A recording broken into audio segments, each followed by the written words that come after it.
Welcome to the Trey Swish experience. Don't forget to like, comment, subscribe, and share with a friend. I am paying for this microphone, Mr. Hey, what's up? Thank you for clicking on this video. My name's Trey Swish. I'm over here with Clayton. This is the first podcast I've done on this channel. I'm going to be doing more of these, and me and Clayton, we're roommates, so we'll be doing these more often. But pretty much we just want to get into history and politics and stuff like that. Stuff I typically don't dive into. So this is Clayton. Clayton, tell us something about yourself. All right. Well, my favorite color is gray. Okay. This is definitely true. No. His gamer tag is like gray ruler. So Yeah. Like gray ruler, Saint Gray. I have like a couple accounts. But we like playing video games together and everything like that. I think when we were kids, we like really like connected together playing like Halo and Call of Duty. Bro, we used to play Call of Duty Modern Warfare on the Wii at your house. But I feel like we've connected a lot more on RPG games. Oh, by far. Just like over the past few years. Skyrim, we really like the stories and Elden everything Ring, like that. So that's why I really wanted to get involved, because like I really enjoy. My mother was a history teacher. Hey, Mando. Such a good puppy. My mom was a history teacher, so from early on when I was really young, I had this interest in history and learning stories and who we are as a people. Because when my mom was really young, she taught us at a really young age is that like humanity, one thing that humanity needs to understand is that like you cannot disregard history, because we have had many humans have lived many lives, have made many decisions, and have made many ideas, just like you have just over these past few years. And I'm talking about when I was like 10, 9, 8, when I could recognize that like there's other people out in the world, there's, countries and worlds and stuff like that. And so, and I might have learned this at a younger age, but I understood the importance of learning that humans have made past decisions that have led to consequences. So it's really important to get down. To understand history. Because it's important for our future decisions. And so this is why I'm on the podcast. Yeah. A little bit of background on me and why I enjoy history. And I'm not a master. I'm a learner. Yeah. Like, to say you're a master is the first words to say you're ignorant, especially when it comes to history. We didn't major in history or anything like that. Yeah, exactly. So So yeah, we'll get into discussions and figure out. This is my girlfriend Alexandra as well. She'll be hanging out in the back. Mando will be in the back. Yeah. So yeah, let's get into it. Video games, like, do people even watch that shit? Watch what? Like couple videos, but like they're video gaming and shit. Yeah, for sure. Like collabs and stuff. A lot of like there's a big like market probably for that because people can like relate to couples and shit. Yeah. Especially people in relationships. Yeah. You don't want to. Even though this, You don't want to build your brand off of it though, because I've seen a lot of people like. You want to have separate. They'll be in a relationship and they'll like literally just market their whole like stream or their YouTube channel of just being in a relationship, which isn't a problem. But then say like something happens. No, what happens if like they broke up or something? Then like their following completely dies, because the whole like reason they liked the situation was because of the antics between the two people. And not the individuals themselves. So you have to have a way to market yourself, but also the relationship at the same time. It's key. And that's good in the beginning, rising up. But then when you start kind of fucking plateauing, you'll, then it becomes a little personal. Because then people are going to try and find out about you, who you are. Like, well, you're going to have those psychos anyways on the internet. Yeah. It is what it is. Like they'll look you up and shit, and I forgot what the word is, but there's like a hey, they actually have a happy relationship. That's bullshit. Yeah, or you'll have those people that just are like completely simps. Usually it's probably gonna be on the girl side, just because of how like streaming is mainly guys. But you'll have like those people that like look into it and be like, oh, I'm better than that guy or something. And just dig. I mean, I don't know exactly, but I'm just because if you have making a cute streamer girl, which I know she will be able to, if she's able to mess with filters and anything like that. Oh yeah, you can mess with like the color and stuff like that. No, for sure. Yeah, Well, I mean, you got see those e-girls on there, and you're like, well, you got e-girls that like fucking literally don't even post themselves. They like project just their face onto this like emoji thing. yeah. I think it's a VTuber. I think that's what it's called. I don't know why they call Like it they don't show their VTuber. face, No, they but have it's like emoji a over their face? it's like a emoji. You know when you like Yeah, call like someone. the female emoji thing. Yeah, it's Yeah, like you know. and then there's a male emoji one, like on the FaceTime, like when you're FaceTiming and it like follows you. Yeah, you have like that look Yeah. Snapchat filter type thing, or the panda or the frog. You can make it talk for you and stuff like that instead of your face being there. Really? It's kind of like But that. it's just a voice. What? really. It's kind of like that. Yeah, some people do that. There's Like there's you a can bunch see of the shit you lip can movement, but like like the whole face is like not there. do. Yeah, it's just replaced with like a cartoon or something. So it's all up to the imagination of who that person is. But Yeah. the thing is, I feel like you have to be good. Oh. If you're an anonymous, you have to be like good. Well, yeah, but it just puts less stress on like your actual face looking weird and stuff. Because like I can make a lot of facial expressions that on a cartoon would look really good. But like when I'm doing them personally, because I have a bias of my own appearance, I think they look stupid. You could be a Twitter meme, bro. If with the facial expressions, Yeah, yes. like yeah, how many yeah. YouTubers out there and like podcasters on YouTube or any of those streaming services, like someone just like right at the right moment screenshots it. Like Joe Rogan. Yeah. There's a crap ton of memes of him like just like Well, know? yeah, I guess like in podcasts, there's a lot of easy. It's easier to find a good meme. I'm not even thinking like podcasts and reactions and everything like that. Think about the YouTube streamers when they get like rage for a second. Oh yeah, for sure. And they just have no control. Or there's like they start laughing or like because it's like a lot less looser. You have like near full attention on the game, not on the you might forget about the camera low key if you're just like full in game, because like in reality video games are originally designed to be an escape.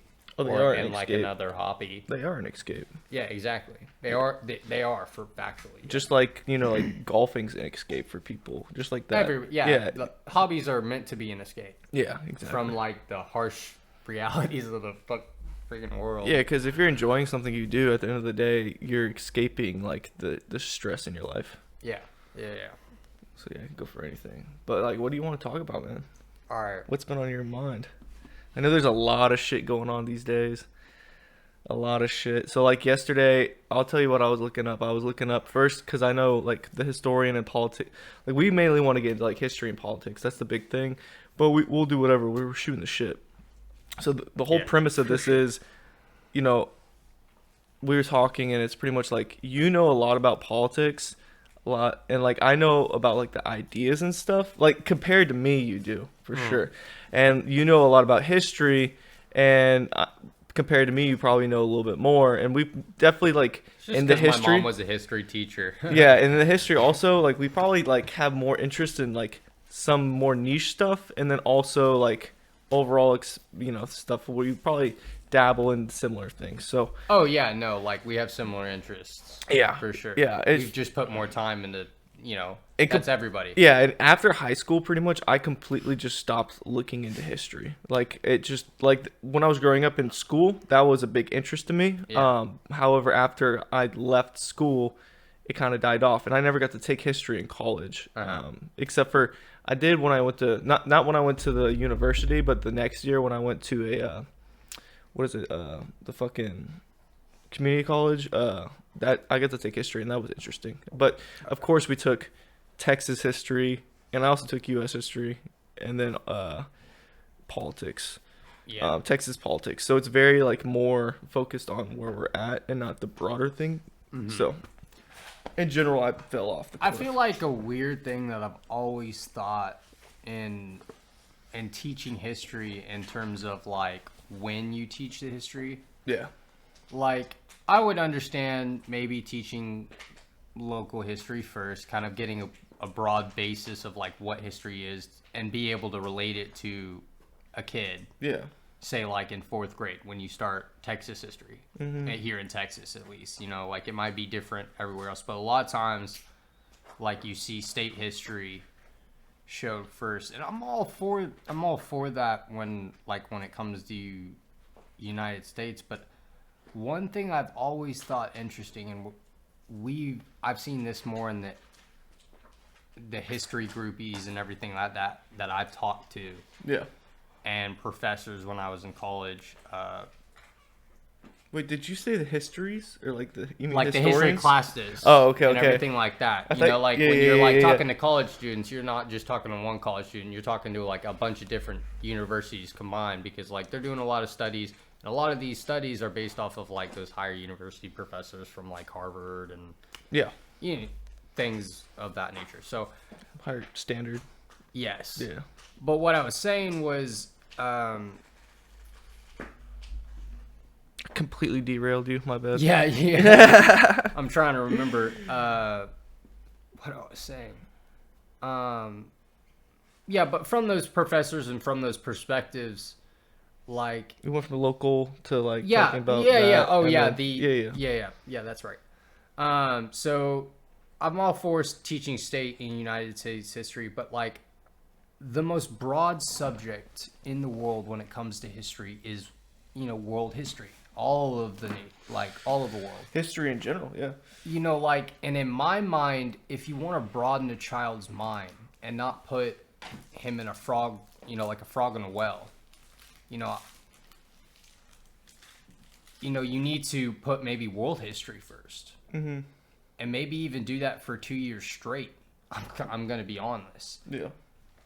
Because there's such a broad thing. And the thing is about history, and the whole reason we learn history, is that we have to understand the past mistakes, past actions, and we have this concept. We have this whole concept that we can stand on the shoulder of the giants that are below us. Just like, if I'm correct, it was Albert Einstein. I could be totally correct, but I know that is the saying. Yeah. That we are literally have the ability to stand on giants. Genghis Khan's consequences, even Abraham Lincoln's consequences of his actions. Yeah. And I'm not saying he did anything bad or good. It's just the action itself happened. Those are two polar opposite examples you just said. I know, polar opposites, exactly. But I had to put it in perspective that all of their actions had consequences, whether good or bad. It's that ripple effect. It's a ripple effect. Yeah. So you need to understand that you can't put a frog in a well. We can't limit ourselves to the United States issues. And not only that, I think when you're a child and a kid, you're so curious about the world. Yeah. Not the United States and everything like that. I'm all for loving our nation. But we need to understand that all the past mistakes of the world and everything like that, and the creation of the United States, we have to understand that a lot of those guys that were in Congress, our first Congress and our first Senate, the first president of the United States, they all studied and dabbled in history. They loved to learn knowledge and read things. I mean, yeah. That was a higher learning. If you were able to just read or write, you were just in another class. Oh, yeah. Period. Yeah. I think it comes... I'm going to be a little devil's advocate a little bit, but just because... And I think... the whole concept of being a kid and the world is so huge. It relates to everyone. It goes to so many things. If you make a video game nowadays, that's what you want to emphasize is you're this little kid. There's a kid inside you, or maybe you're not a kid. Maybe it's for an older person, like Elden Ring. Dude, at this but point, there's a huge world in front of you. Video games is broad age based. Oh yeah. I can't.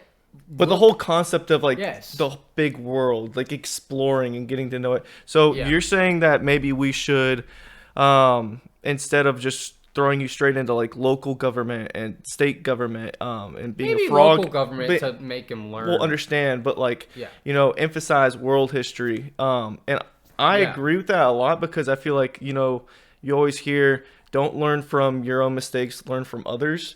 That's very prevalent. However, I think if you think about it, maybe if the percentage of kids that learned, world history more first, then more like local, would look at it as, okay, well, I disagree with how things are going. Versus if you learn about everything more local or state, you might be like, I don't agree with what the world's doing. Yeah. You know what I mean? Well, I'm not even thinking about like what's going on in the world at that moment. Yeah. Honestly, I would care less about like teaching a kid what's going on at the moment. Yeah. Like they're fourth graders not going to know, hey, President Obama is doing this, President Trump is doing this, you can't. Exactly. Yeah. There's no point. You need to learn the context before you even throw yourself into the present. Yeah, I mean, like, I just think about it like this. Back in the day, it was common occurrence that how things were told were by stories. Yeah. Which was history. Yeah. So, like, these kids would be thirsting for stories about the fantasy and world itself. Yeah. It will create more interest. And when the older they get, they will start understanding how the world works in reality. I'm taking a step, I'm going in a certain direction. Well, usually the world points me in a direction first. Yeah. Right from birth. So you start understanding that. So like when you start with the world history, you start a curiosity in just the world itself and figuring out what things are and the consequences of actions. As a fourth grader, I at least knew massacring people was not good. Yeah. People dying in my eyes was just tenuous. Like, some kids would be different because They taught you about massacres in fourth grade? I'm trying to think. The first massacre I could think of was like Boston. Was Boston Massacre, I think. Like the Alamo and stuff like that. Like we learned about it, but like history. I don't think like I even thought of like people dying back then. No, like, you didn't even think I just of it. had to, because like you have to understand. I mean, first off, you need to understand as a child like what death is. Yeah. It is a final goodbye. Yeah. A soul is gone. Like a human being is gone, and it could be for better. Yeah. They could be the most horrible person. Yeah. But no matter what, in some way or form, that person could have been cared for. And so that's when, like, people, when you get over that fact, which I don't think you ever do deep down. It just lingers. Yes. Stays with you. So, going back to the history and everything like that, like, as a child, you have to, like, learn at such a more base. And I think it's, with some of the United States education back in the 20s and things like that when Rockefeller came in and all that. Rockefeller? No, bro. When you say Rockefeller, I think of Jay-Z. You said Rockefeller. Wait, explain what that is. I'm ignorant. I'm the dumb one of this podcast. Right, I'm going to ask the stupidest questions. Rockefeller played a huge part in helping reorganize our education system and centralize it a little bit more so United States. So it's like an institution? Not even that. More like, and it might be like how it might be how the Department of Education came to be, if I'm correct. But he was more like an advisor, and the thing is, they listened to him. So that means he made the decisions. Oh, this is a guy. Rockefeller. Okay, yes. okay. Yeah, I don't know his full name, but was he like you said 1920s or something? Yeah, let me look it up real quick. Just 2 seconds. But like, yeah, he helped reorganize the education system. Okay. And so, but the thing is, what a lot of people liked about Rockefeller was he was very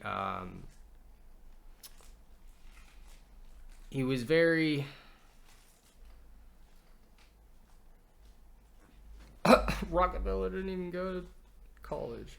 John D. Rockefeller. You didn't go to college? Yeah. So shit. Yeah. Like the early 1900s, he was like in the advice and doing everything like that, but he made it more nationalistic. I don't even know if that's a word, but much more proud of the nation. He put the nation front. And so when the federal government saw that, they were like, okay, this is a perfect time because we just like, we've been slammed with nearly 3 wars over the past 50 years. Maybe even a little bit more if I'm correct. Yeah. So, yeah, because you had the Civil War, you had World War One, you had World War Two, all in that span. That's like, a government's taking hits. And probably why was because during the 1900s, you were really starting to see the world reorganize itself after colonization and after imperialism and empires like the British Empire, the Spanish Empire, Portugal Empire. Yeah. Like their colonies started becoming more separate. The United States was wasn't it like 1920 or something when the height of Great Britain was? Like the empire of Britain? If I'm correct, it was the 18. I looked this up. We can look this up to make it more accurate. Sure. Like, yeah, I saw like that documentary I was watching yesterday. I'm pretty sure they said it was like 19 something, where they had the amount, but obviously right after that, it fell apart. Oh yeah, because they were in Canada. They were you're right. The 1919. So that was directly after World War One. They probably acquisitioned a lot of lands because they still had this idea that the king still had a incredible amount of power. Like they are very loyal to the royalty even to this day. Yeah, no, I don't understand that either. Like, I remember when I think it was the Queen, she died. I guess she did a lot of big things. Oh yeah. But like they were like the overall premise of like royalty is so foreign to me. You know what I mean? Just because we don't relate to that at all. That's why I'm saying, like, if we start, it's like fantasy almost. No matter what, when we're teaching children, we teach them that there were such thing as kings. Yeah, kings and queens, but there it seems such like thing as gods, things that are above everything. Yeah. Like there is a hierarchy of like my life is lower than theirs. Yeah. So from a very young age. So by 4th grade, 5th grade, when you start learning world history, you at least understand that there is a power system. You learn that from a very, very young age. Yeah. You're helpless. You're powerless. You gotta depend on someone, which means they have a certain level of power over you. Yeah. So, and that's why I'm going back. Like if we taught in a certain direction in history, I think the interest in the United States history is monumental. Oh yeah. And then you start like closing in on the states and what their main focuses in their world. And so by then, you've gotten to a much older age where the understanding level of how proud we are as a nation and why we are proud. Because we're different in that way. Because we are different in that way. And the people's voice means a lot more. Like our vote means a lot more. Like there's no one in this world that can say that the United States and during this time period has not just affected everything. Amen, brother. But for real, like but then you get to the question like where's the line you draw from, the US making changes to other governments to help them like, try to be more like us, quote unquote. But in reality we're just our people's voice means a lot, and that means a lot to people. So a lot of people want that, the people of these dictated countries and just nations just to get more of a voice, which is good. But where do you draw the line from forcing them to have a voice? Because a lot of people they like having a king or a queen just lay it down for them. It says that in the Bible, I think. The thing is there are benefits to that. Yeah. Like no matter what anybody says, like in history, there are pros and cons to every single thing. Oh, for sure. For sure. You have to admit that. So whether it be morally good or right, that's different, a whole different thing. But if we're looking at a power, because in government, it's all about power, money, like resources.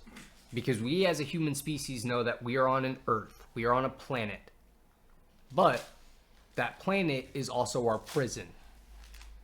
Yeah, it's the Truly. fine lines of the canvas. Truly. There is only so much world, and we are a species that, well, we repopulate pretty damn fast. Yeah. In terms of age of the planet. We have spread across the world within a couple thousand years. And how old is the world? A couple billion. Yeah. Maybe even longer. We don't even, we might not even know that. We have very educated guesses. Yeah, we have very, very educated guesses because, space is infinite. Yeah, it's always growing. But the one thing that you said earlier was really weird that I never even fucking knew was you were saying that space is constantly growing, but it's also destroying itself, and that blew my mind because I never even thought of that. Yeah, I just thought it was just getting bigger and bigger and bigger and bigger. I was like, God damn, that shit's hard to put your mind around. Yeah. Well, I mean, we see it with black holes. We see it with how we've already seen how the star the life of a star, at least. We've seen supernovas. Yeah. We've recorded supernovas. We've seen that whole process of the destruction and creation of a black hole. Yeah. And then maybe even a birth of a blue star. The fuck is a blue star? So there's different things. It could be from I gotta be curious. collisions but a blue star is a baby star, or a light white. Oh, it's a white dwarf star. That's the earliest stage. It's really hot. A white dwarf star or something like that. It is at its hottest point. It is at the red sun is actually giving off less heat. Oh, this is interesting. I looked up what a blue star was, and it says, denotating a relative of a person serving in the armed forces during wartime. Yeah. I'm a blue star. Oh. Never knew that. So like a mom of a soldier. I know it's a white dwarf star. Look, we'll look this up. And I know that is a real thing. It's funny because I always thought black holes were set in stone. A white dwarf star, a stellar core remnant composed mostly of electron degenerate matter. A white dwarf star is very dense. Its mass is comparable to the sun's, while its volume is comparable to the Earth's. The thing is, when you have that much power and everything like that, it's almost like, a black hole is the extreme of this. So I'm guessing stars, they just grow over time and they get bigger, and and then their colors change. Their mass stays relatively about the same, so they're not as potent or not as compressed. Yeah. Yeah, that makes sense. It's an interesting thing, but and honestly, when it comes to science, I think we should start maybe implementing a little bit more astrology in space and everything like that, because we do need, like Elon Musk says, in my opinion, if we want to grow as a species, last as a species, it's the final frontier. Because at the end of the day, it really is. At the end of the day, we all know we're gonna die, which means, in my mind, for maybe the thing that is the hardest thing to kill is an idea, a story, the word. And if it passes on generation to generation to generation to generation, which we are now able to hold on to information a lot easier electronically, which means we have a library in our pocket. Yeah.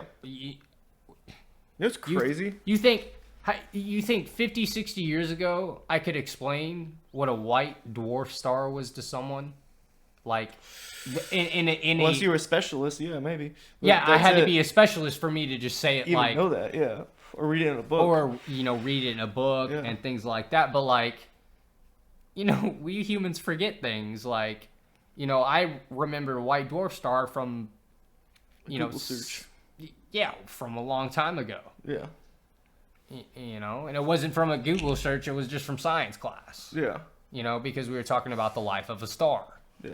Exactly what we're talking about. Yeah. Even you yourself forgot. I know for damn sure you. Oh yeah, bro. That's the beauty of education, though. But then again, technology comes around because, hey, man, I remember something. I can't remember exactly what it is. Let me Google a white star, and then boom, your education it just relapses and you remember. Yeah, exactly. It's a beautiful tool. So beautiful. And then science, I think, should focus on a little bit more, electronics and robotics and things like that, because we humans need if we're going to create the ability for us to do less labor and safer, especially because our focus as humans is we want to hopefully we want to preserve life, us humans. And the thing is with humans, we have to understand that we also have to think like that too. Like life is important, all life. So because the future of the world and Earth that has been left to us, obviously, because we're the smartest species on the planet. We're the only species that has the power to have an idea. Exactly. Or hope. We can plan an idea, a strategy, tactics. And Joe Rogan, I think I saw the other day, was crazy. They were talking about chimps, and they're like, he loves chimpanzees. But like, there's a couple scientists that he mentioned, and I looked up some of their stuff. Yeah. Like on the side, and they're like really talking about theories that monkeys are in like, early stages of the Stone Age. Yeah. They're using tools and stuff. Yeah, I mean, like in zoos and stuff, like monkeys and chimps are like using sticks and stones and things, and then there's like chimpanzees in the rainforest that have copied humans and using spears to catch fish. Well, not only that, dude, like a whole different. Obviously, when you think of like chimps, you're like they're the next in line to evolve and become like almost human. But fucking dogs, like border collies, are so smart. They can learn like hundreds of words. Oh yeah. And like learn how to do certain like fucking tricks, quote unquote tricks, but really you're just teaching them how to fucking. Well, that's the crazy and scary thing about humans. Yeah. Is that if we're able to teach species to be able to survive. Yeah. Even if it's domestic, but I mean, like I know for dang sure us humans have definitely been able to train like them to be able to survive, but also like really do things that are abnormal compared to other animals. Yeah. And have the ability, like chimps, we've already like taught many things, like how to write and read and communicate. Like they communicate to each other. Yeah. Bro, I just had a weird thought that came into my mind. Elon Musk's the chip in the brain thing. I forgot what it's called. Oh, Neuralink. Neuralink. Dude, I was just thinking in my head, I was like, well, chimpanzees obviously, or like monkeys in general, seem like the next like species to evolve like us because of like, quote unquote, they're in the Stone Age, because they have hands and they have the ability to do sign language and stuff. It's all these crazy tools that are very relative to fucking humans. Yeah. However, like I was thinking in my head, I was like, well, dogs really can't do that because they don't have hands, they have paws. Yeah. So they would have to physically evolve. However, with technology, like I'm just being fucking stupid right now, but with technology, you can almost like push that to the side because you could make it there a way where they don't have to use hands to interact and do stuff. And also with like robotics and stuff. And like with AI. Neuralink, imagine Neuralink for animals. Oh yeah, that would be wild. That's what I'm. Yeah, that like would be we joke wild about like Marvel and all these science fiction things, but the thing is, us humans see that like as a little kid, and you're like, I'm gonna make that, and like that kid is its life goal from then on to like have an ambition and drive to make it happen. Yeah, and if it does happen, with the amount of people we're having, if I have a 1 in a million like Elon, or a 1 in a billion like Elon Musk, who could organize a situation where we have a little bit of a higher chance of going to space. Yeah. Or, even locally, like having ideas medically for us. Yeah. I mean, think about the doctors that like could have been. Or could be. Yeah. But like it could be just senseless death of worked to death. Or yeah, I'm just saying like we're going back to the history. Oh, okay. I got you. I'm leading into that history. Okay. Like we have to teach like 3 major things, like science, history, and math. Yeah. in my opinion, when it comes to core things. Yeah. Truly. And then like the human body. I think knowing the science of the human body and then being able to like not just the human body, I guess you would say, but like it goes into science. PE, physical education. Oh, okay. Yeah. Like being able to take care of yourself. Yeah, I feel that. Independently. Yeah, independently. In the world. Physical of health, what you're in. Speech, for sure. Maybe that might be like middle school or, maybe the like end of middle school, where like a child is able to understand that like what the parents are doing for them. Like they are working, they're physically working, they're coming home from work tired, like they know I am not independent. So you're thinking that kids need to learn about money and like taking care of yourself financially way quicker than just teaching them everything else that they need to know and then throwing them to the wolves after they graduate high school not knowing how to use money or credit or any of that bullshit. Yeah. I would agree with that. Yeah, and then physical education, which I guess could fall into that as well in that fourth category. So kind of like 4 major categories that you would want to teach a kid. And then all these other classes are bullshit. Yeah, you got hobbies, escapes, art. Because the older singing, you get, you will have more periods to do. Like I had 8 periods for a day. Yeah. Went in middle school, and then in high school I had block days, which I know everybody's style is different, but regardless of the style, we had more classes. Yeah. So if I had the ability to specialize, then I'm going to specialize. But we have to teach kids, like, at a younger age that the world is larger than itself. Like, that every human being, every bit of life, somehow makes society a little bit better. But, of course, you have that smaller percentage of people that specialize in making the world not as good. Better? Not better. Like straight just like Genghis Khan killing billions of people, and then like Kanye Adolf. West. Speaking of Adolf Hitler, like like Adolf. Yeah, the Adolf. Yeah. But like, and then Mussolini and Mao and all these other like dictators. Dictators who had power and just abused it beyond belief for either self-interest or preservation of a larger interest. I also think sacrificing, a few for the future. See, I don't know much about those people. Just really mainly probably Adolf, just because like in school we're taught like he's the big bad guy of World War II, and obviously like history teachers are mainly going to be coaches, and they teach you, Texas history, the Alamo, World War II, and then a couple other things, and pretty much you're done for the year.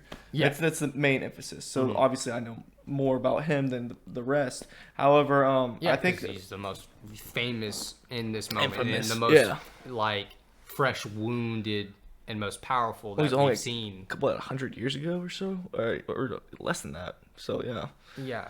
But I do think it is good, and I need to learn more about them, just because you can see where maybe they were coming from, in an aspect of how they like rose to power, what their motivation was, who partnered with them. So they had to do certain things to get to power, to please their contributors and all that, but also to learn from their mistakes. Because people are like, oh, that's so extreme, that would never happen here. Yeah, it brings us back. No, you need to have the facts in your head, so your perspective, and you can imply your perspective and be like, hey, we need to chill the fuck out. Or you can have a debate with someone and just be productive instead of just spouting out shit you don't understand.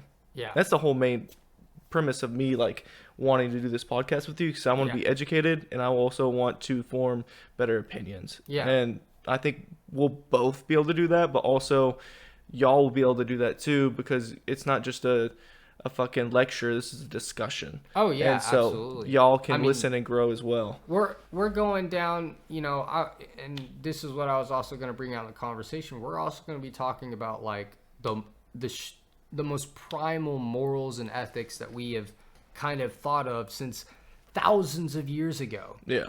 Like we understood that, like, we have an example of it. Say, like, I'll give an example of the Bible. Like, the earliest humans was Cain and Abel. Yeah. Well, what about Adam and Eve? Even Adam and Eve with betrayal. But I mean, like, I'm saying I got like you. murder. Yeah. That started the whole process. That jealousy. We have a greed. We have a natural nature of greed. So was that the first time? And maybe it's not even greed. It might be just wanting. Like, we want more than what we got. Do you think that was the first time there was like a backstab? I mean, other histories and other stories say otherwise, like in other religions. I just put that out there as an example. Okay. Because that is a pretty famous story. Everybody knows about that, and we also understand that happened in the very beginning of time in the book of the Bible. So, it could be even farther back of like. Yeah, so I get you. We all get the point. Yeah. So, like we understand that humans are greedy and want more out of life, and so like what we just named with like dictators and conquerors and things like that, we'll focus on that probably more and more podcasts for sure. Yeah, and specialize maybe like. Like maybe the next podcast we'll do like Adolf Hitler, maybe. Okay. Yeah. Okay. What do you think? Or I'm really more interested in. Or should we just shoot the breeze like this? We could shoot the shit. It doesn't matter. But but if we go into dictators specifically, I want to know more about Genghis Khan. Oh yeah. Just because I don't know much about him in general. That's because over here in the Western, over time we focus more on Western civilization, but we really need to focus on also Eastern civilizations.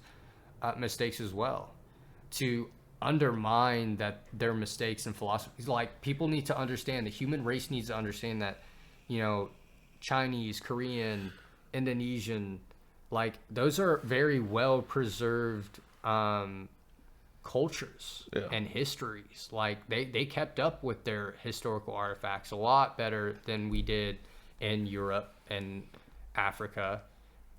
Northern Africa, where we see a lot more of Egypt and stuff. Yeah, when we start in ancient history, what do we usually start on? Egypt, yeah. When we were younger. Yeah. But in reality, it was Mesopotamia. Guess where Mesopotamia is? Asia. Okay. The Middle East is not a continent. Yeah. It is Asia. Yeah. Dude, I was listening to that doc last night that you walked in on me, and I was like replaying the part where it went from, when the Persians started attacking, I think it was the Romans, or maybe it was Greeks, yeah, sorry, because Greeks become Romans later on. It's confusing, I think, right? No. The Romans conquered Greece, right? Yeah. The Romans took over Greece after. So they become part of Rome. Yes, but there are already, we already know that some of the 12 clans that actually created Rome, like together, which there was 12 hills in this little area. Yeah. 12 clans on each hill. Almost like the 12 Israelites, or whatever the tribe of. And they came together. Yeah. Created this city called Rome. Yeah. On true, we'll probably know this is historical fact unless someone lied. Like, we can only see it's all hearsay. Yeah. We're learning a lot of crazy hearsay things. Like Atlantis was being talked about. Yeah, I saw a video on Twitter, and it was like they're thinking that Atlantis was real. Well, not the concept of like mermaids or anything like that, but there was a city they found that was underwater, and so yeah, it was interesting. But no, like exactly, like and but there could be an underground, but like we also have to think like how low was the ocean at that point? Yeah. Like many things have changed over thousands of years. Like we don't know if in actuality the human race was even longer. Like we've lived through a lot longer, and these huge disasters maybe didn't wipe out everybody, Yeah. Like, we know already that there was a huge flood after the Ice Age and everything like that. And when they were talking about Atlantis, like on this video that I saw, the historian was like, yeah, well, this guy, the earliest historical recordings that we know of Atlantis was from Plato. Okay. Thing is, Plato was a historian, but he was also a poet and made stories, so... Yeah. You know, the guy could have been on mushrooms. I don't know. A lot of them were. Mount Sinai, for instance, you know, they came down with 10 Commandments. That's I've heard that was like the #1 site for natural grown mushrooms or something like that. So who fucking knows, bro? Yeah, I mean, crazy. Yeah, I know. Like, crazy shit could happen. And plus, people that like take mushrooms say I was like connecting with like God. Almost God, yeah, or like a different dimension. But what type is shit. God? Yeah, exactly. There's so many questions. You know, there's many theories that like God, you know, like, you know, we know in Christianity we see that like there's God in all of us. Yeah, God's king. So God is king, but like the Spirit is within us. Yeah. As we know, yeah. You know, like Holy Spirit. You know, religion is faith based, so we can only believe so much and trust so much. I mean, fucking. I was also researching, like, because I was listening to this one thing and it was like I forgot the name of it, but it was like a forbidden book in the Bible. Like there was like 16 or 12 books in the Bible they took out because in the Catholic Church. Yes, from writing from the apostles. Because it wasn't it didn't like coincide with some of the stuff that was said in the Bible. Yeah. So like, oh, okay, this isn't canon type deal. Yeah. And then you got like the Dead Sea Scrolls that were found like not that long ago. Yeah. Well, I mean, you have to realize that there are you know, even in the Bible itself, we know that like some of the things in there, very little things that we know of was actually written by God himself, which like the 10 Commandments, you had the 10 Commandments. Wait, there's stuff in the Bible that's written like quote unquote like it is the word God? Like yeah, we like know Genesis? it as the word of God. Like, you know, like we had these cool Bibles back in the day where like when God talked, it was read.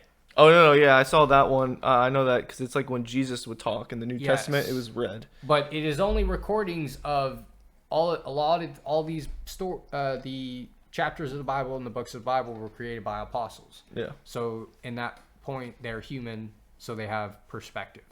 You know, they are not omniscient. But that's so just they don't know the full. That's the New Testament, though, right? No, Old Testament as well. Oh, they were written by the apostles.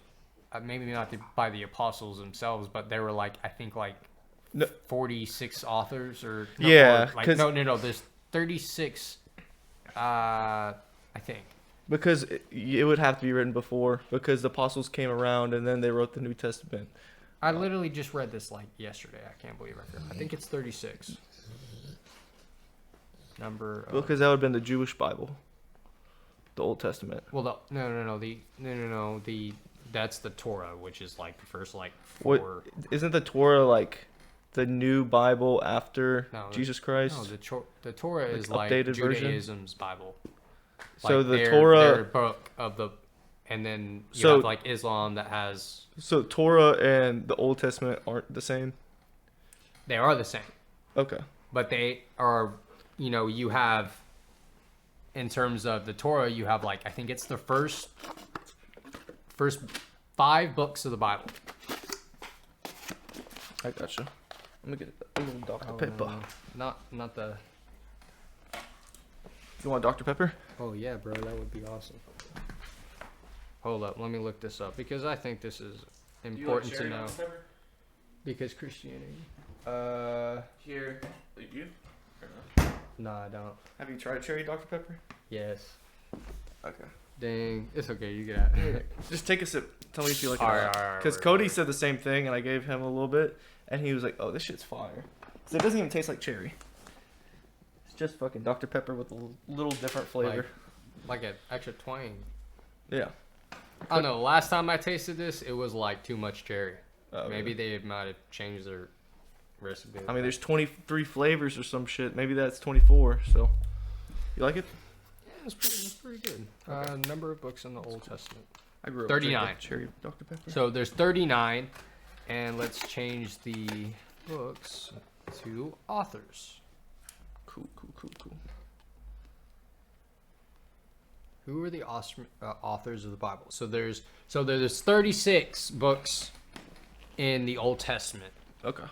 And there was considered to have, and we have to always remember that the Bible was mostly constructed by the Catholic Church. So that is something to keep in mind, because we all know that if we look back in history, the Catholic Church was corrupt.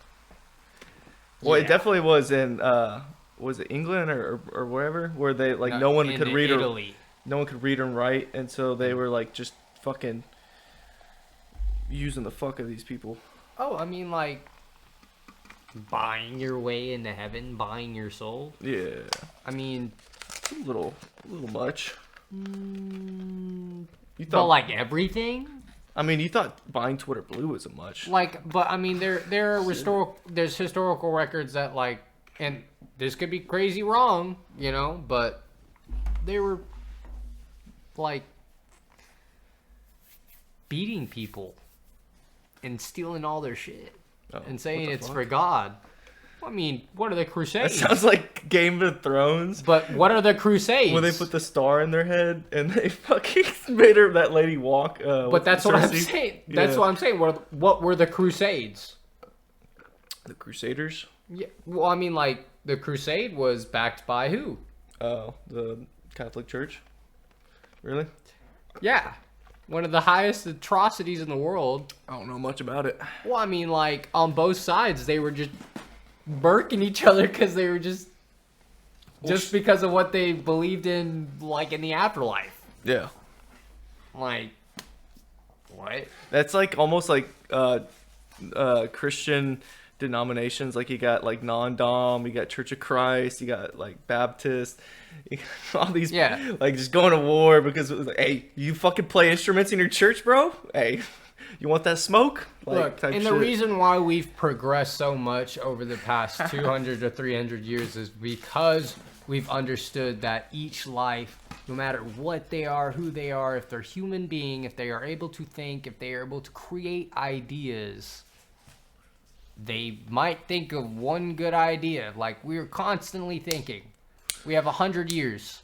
But, like, I mean, maybe 70. But, like, you know what I mean. Life expectancy has been going up crazy over the past 100 years. Okay. I have just because you said that, I have a huge question. So, because I've been doing a little research lately, and I forgot that in the Bible, people lived like thousands and 300 and like years. How the fuck does that make sense when like they weren't brushing their teeth, they weren't doing none of that shit? We don't know that. Okay, but how the fuck would their life expectancy? I feel like... And actually, we do have some in Rome and everything like that they did have dental hygiene. Okay. Like, even farther back than that. Like, dental hygiene was, like, necessary because they knew that, like, you know, if there's, like, a black hole, you know, in your mouth and you just die, a human's probably going to be like... That might kill someone else. What's that black hole, bruh? Yeah. And why'd that happen? The reason I said that was because I was listening to Egypt, and they were talking about Egyptians didn't have good hygiene back then, or something like that, for teeth hygiene or something. I don't know, but I mean, maybe, but I mean, like, they also understood how to, like, I think, create fake teeth. It could be totally freaking crazy, but I don't know, like, regardless of the sense, we humans knew that we needed teeth to, like, yeah, it's just the fact that like people somehow lived thousands and fucking hundreds of years. They created their own languages. So crazy to me. They could talk. They could do all this stuff. Like, it was necessary for. I get it, but it's just far fetched from in my perspective. I'm kind of sad that we lost all the history, like in the millions of like rainforest cities that they just found.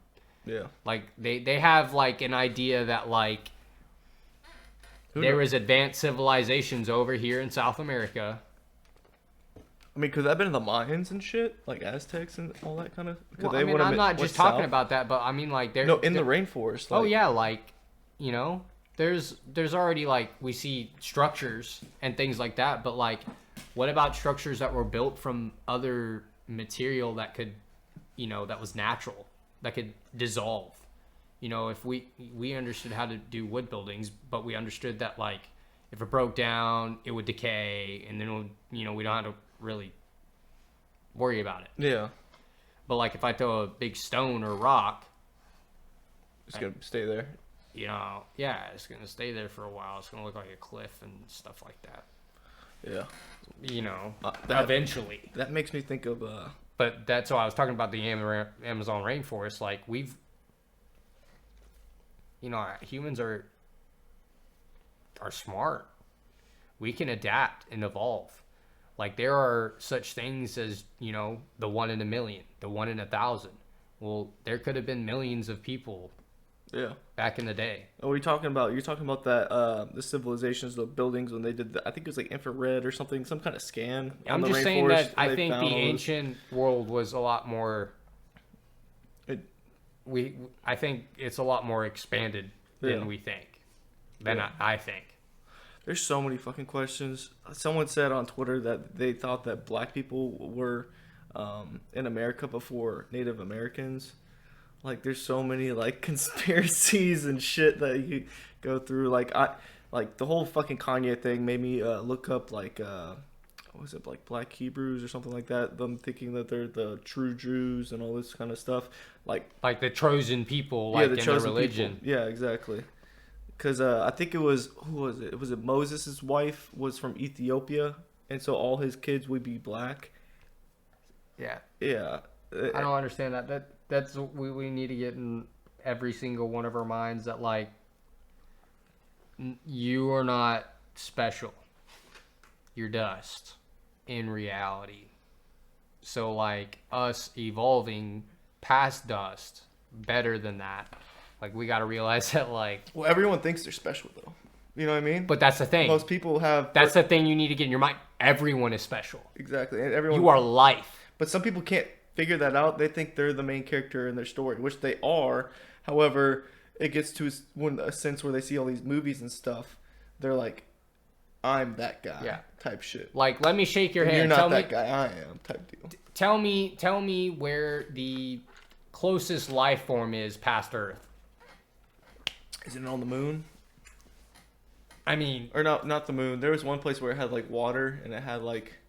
Yeah, like, you know, water could be created from particles, and it was ice. Yeah, it was something like that. They're hoping, it was years ago, they were hoping there's, like, molecules... You know, and there might be evidence on the moon, but, like, the moon could have come from anywhere in the freaking It's just an universe. Asteroid, isn't it? Yeah.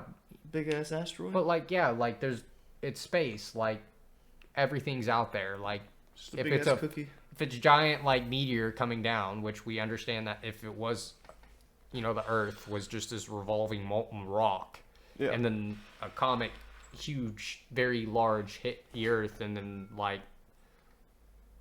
you have the moon, which is what we think happened. You think in the earliest forms of the planet? I think like a meteorite came down, hit the Earth, bounced back, and then just got caught in yeah, because like you said, like the Earth, we're a single point within space. Okay, yeah. And the space is always infinite. Moving. Space is infinite, and the thing is with light, and how we capture images, it is over time. So if it's over time, that means we're seeing history everywhere. Because light is coming, you know, it's not instantaneous. Yeah. Going through space. The speed of light, yeah. It's the speed of light. Yeah. So, like, the speed of light, in reality, if it's going really, really, really, really, really far, like, that light's going to take time to get there. Mm-hmm. So if we're capturing that specific photons, those lights going into our eyes or whatever thing that we've created able to capture that kind of stuff, like... then, you know, we're seeing history in the moment. So when we're looking at space, we're able to also see the history of and creation of planets, stars in rapid time from all different areas of where we are point-wise. Dude, I wonder how long it takes from light from the sun to get to Earth. Like, I wonder how long that is. I don't know why. You can look it up. Yeah. Okay, so how long does the light from the sun? Is it a couple seconds? Fucking minutes? I think it would just be a couple seconds. Like, maybe like 30 seconds or something.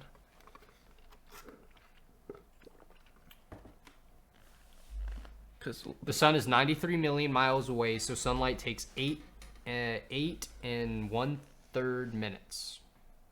Oh, shit. So 8 minutes and 20 seconds. Damn, that's crazy. Like, if we could move at the speed of light, we could get to the sun in 8 minutes. If we travel at the speed of light. Yeah, that's wild. But you have to be traveling in 8 minutes. So that's why people think, like, what's crazy is, like, if you're traveling at the speed of light, which is, like, in mine so I think stupid. Yeah. Because, like, we're starting to work with, you know, if we want to travel, like, spatial, might need to learn maybe There's baby steps to the warp travel, yeah, and safely do it. Because if we are able to do it, that's gonna be freaking crazy. Yeah.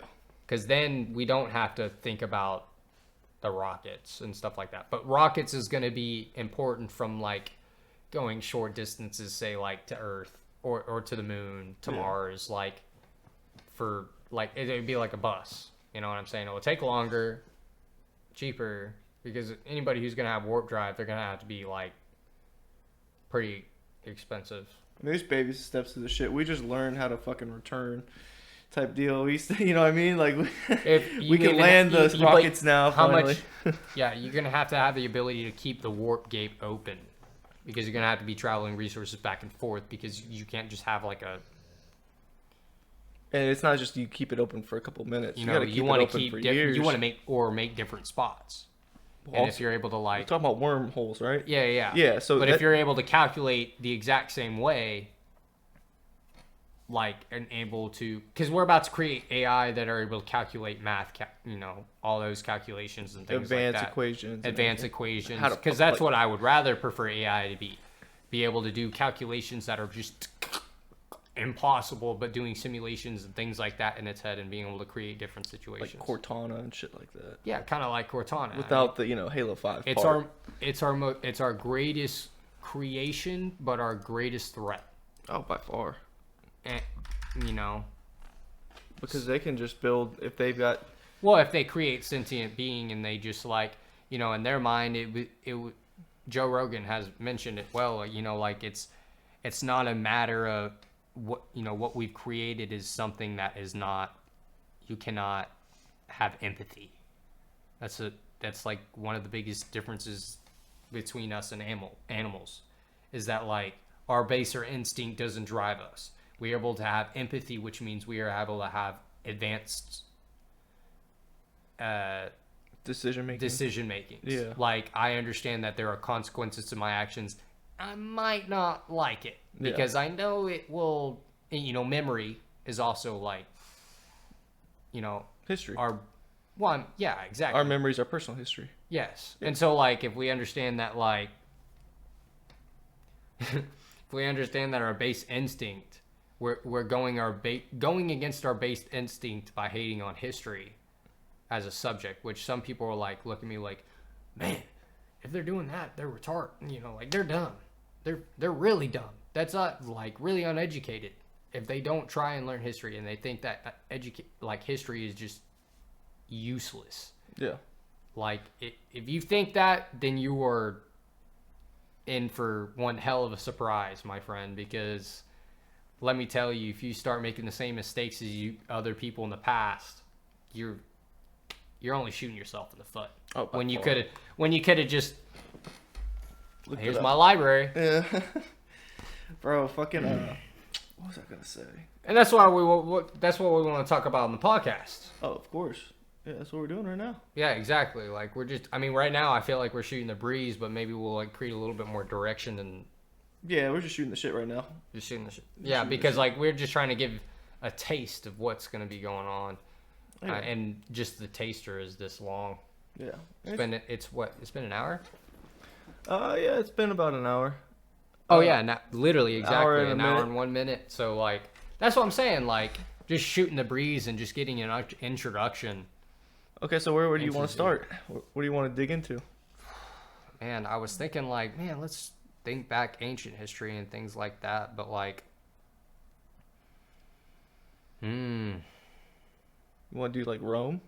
because we Greek? also touched into some science too. So I mean, like, there's a lot of scientists that's back then too. But like science is like Egypt, our- maybe Egypt conspiracies with their science. How the fuck did they build those pyramids? Like that shit's fucking. Well, we'll probably never know. Yeah, I mean, yeah, we'll probably focus more on closer, like the past. For science. Well, I mean, like the thing is, we have to understand, like with history is like, and I wish we could go back further, but there's only so much like, you know, what we really know. Yeah. Because like back in the day, they had a pretty famous saying, and we still have it to this day that Winners write history. yeah, the victors write history. Yeah. That's So true. like all of our history that has been written down, at least for human history and culture and things like that, you know, was written by the victor. Like we know for sure that there are civilizations that we will never ever know about, and we will also never know what information of collection that they had that we could have made better for ourselves. Because the thing is, if it comes to technology, all those engineers and everything like that could find an idea from, you know, like to this day, engineers look back and see what past inventors have made. What have they created so far, and they'll steal a detail or an idea. Inspiration, yeah. Inspiration. Yeah. Like you have to have that inspiration because you need to understand why would you do it yourself? I'm going to be honest. Why would you just continue doing the same thing? And you could, but you have to put their, you know, information in yours, because like why do all that backbreaking work if they have the information right then and there? Already. And you can, I mean, yeah, you could double check their work, which is already going to happen, but it happens at a much faster rate now. Like we're able to test things and everything like that. We have AI simulations that are able to do like while I go to sleep all day, 24 hours, like nothing going on, and they're just doing simulation of what could be happening in the world. The thing is, we have to be putting that information into the system for it to like be able to do that, because like a hard drive can only handle so much information. The thing is, our brains and everything like that can handle more information at one moment. And you know, that's actually probably not true now. I kind of don't believe it, but you know, like, yeah, hard drives are getting so advanced so that eventually they're gonna have one that's just as good as a brain, maybe even better. yeah, It's you know, bound to they'll be happen. able to have like 360 motion, like, you know, eyes that can be at the back of their head. Like we might be able to do that, but we have to be able to advance our We have to human evolve. anatomy. We Yeah. have to be able to evolve. Which is what Elon's pushing. Which there is an idea out there that we could have maybe even de-evolutionized. Like we didn't need this needless amount of, say, like height, because there might be giants. Yeah. Giant humans back in the day. I mean, it's in the Bible. There's giants. Yeah, I mean, Goliath. like, you know, and the thing is with humans, like we have a fear of difference, obviously already. Yeah. Like, oh, you're a different color than me. Like, you know, I have this fear. What are you? Yeah. You know, of just small difference, or like religion. I could be the same color as you. You could be my twin, my brother.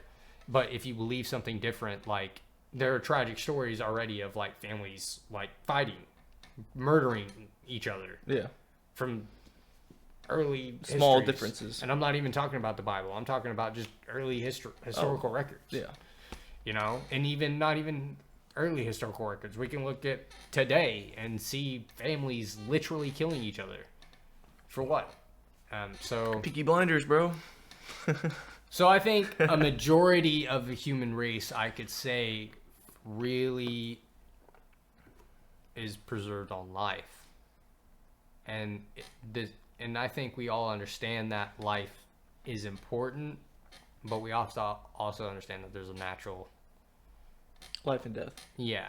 And I think that's big because... But it can't be because of human interference. I think the biggest thing is to make sure that the human race continues. And obviously that Earth, at this rate that we're living on it will die eventually.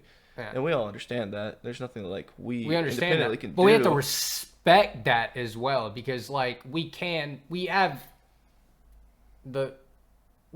great brains. We are able to figure out like, hey, we can make this more efficient, make this we could extend our life, extend the life on Earth longer. Well, also if we can fucking, or at least us ourselves, if we can get the humans off of Earth, maybe one day we can like preserve Earth, and then it'll like our fix itself. Our you know what I mean? ideas, And then like, we come back one day. Yeah. Well, that's the thing. We humans. It's like some sci-fi shit. We humans crave something that we will never have. Yeah. Time. We will die. We know it.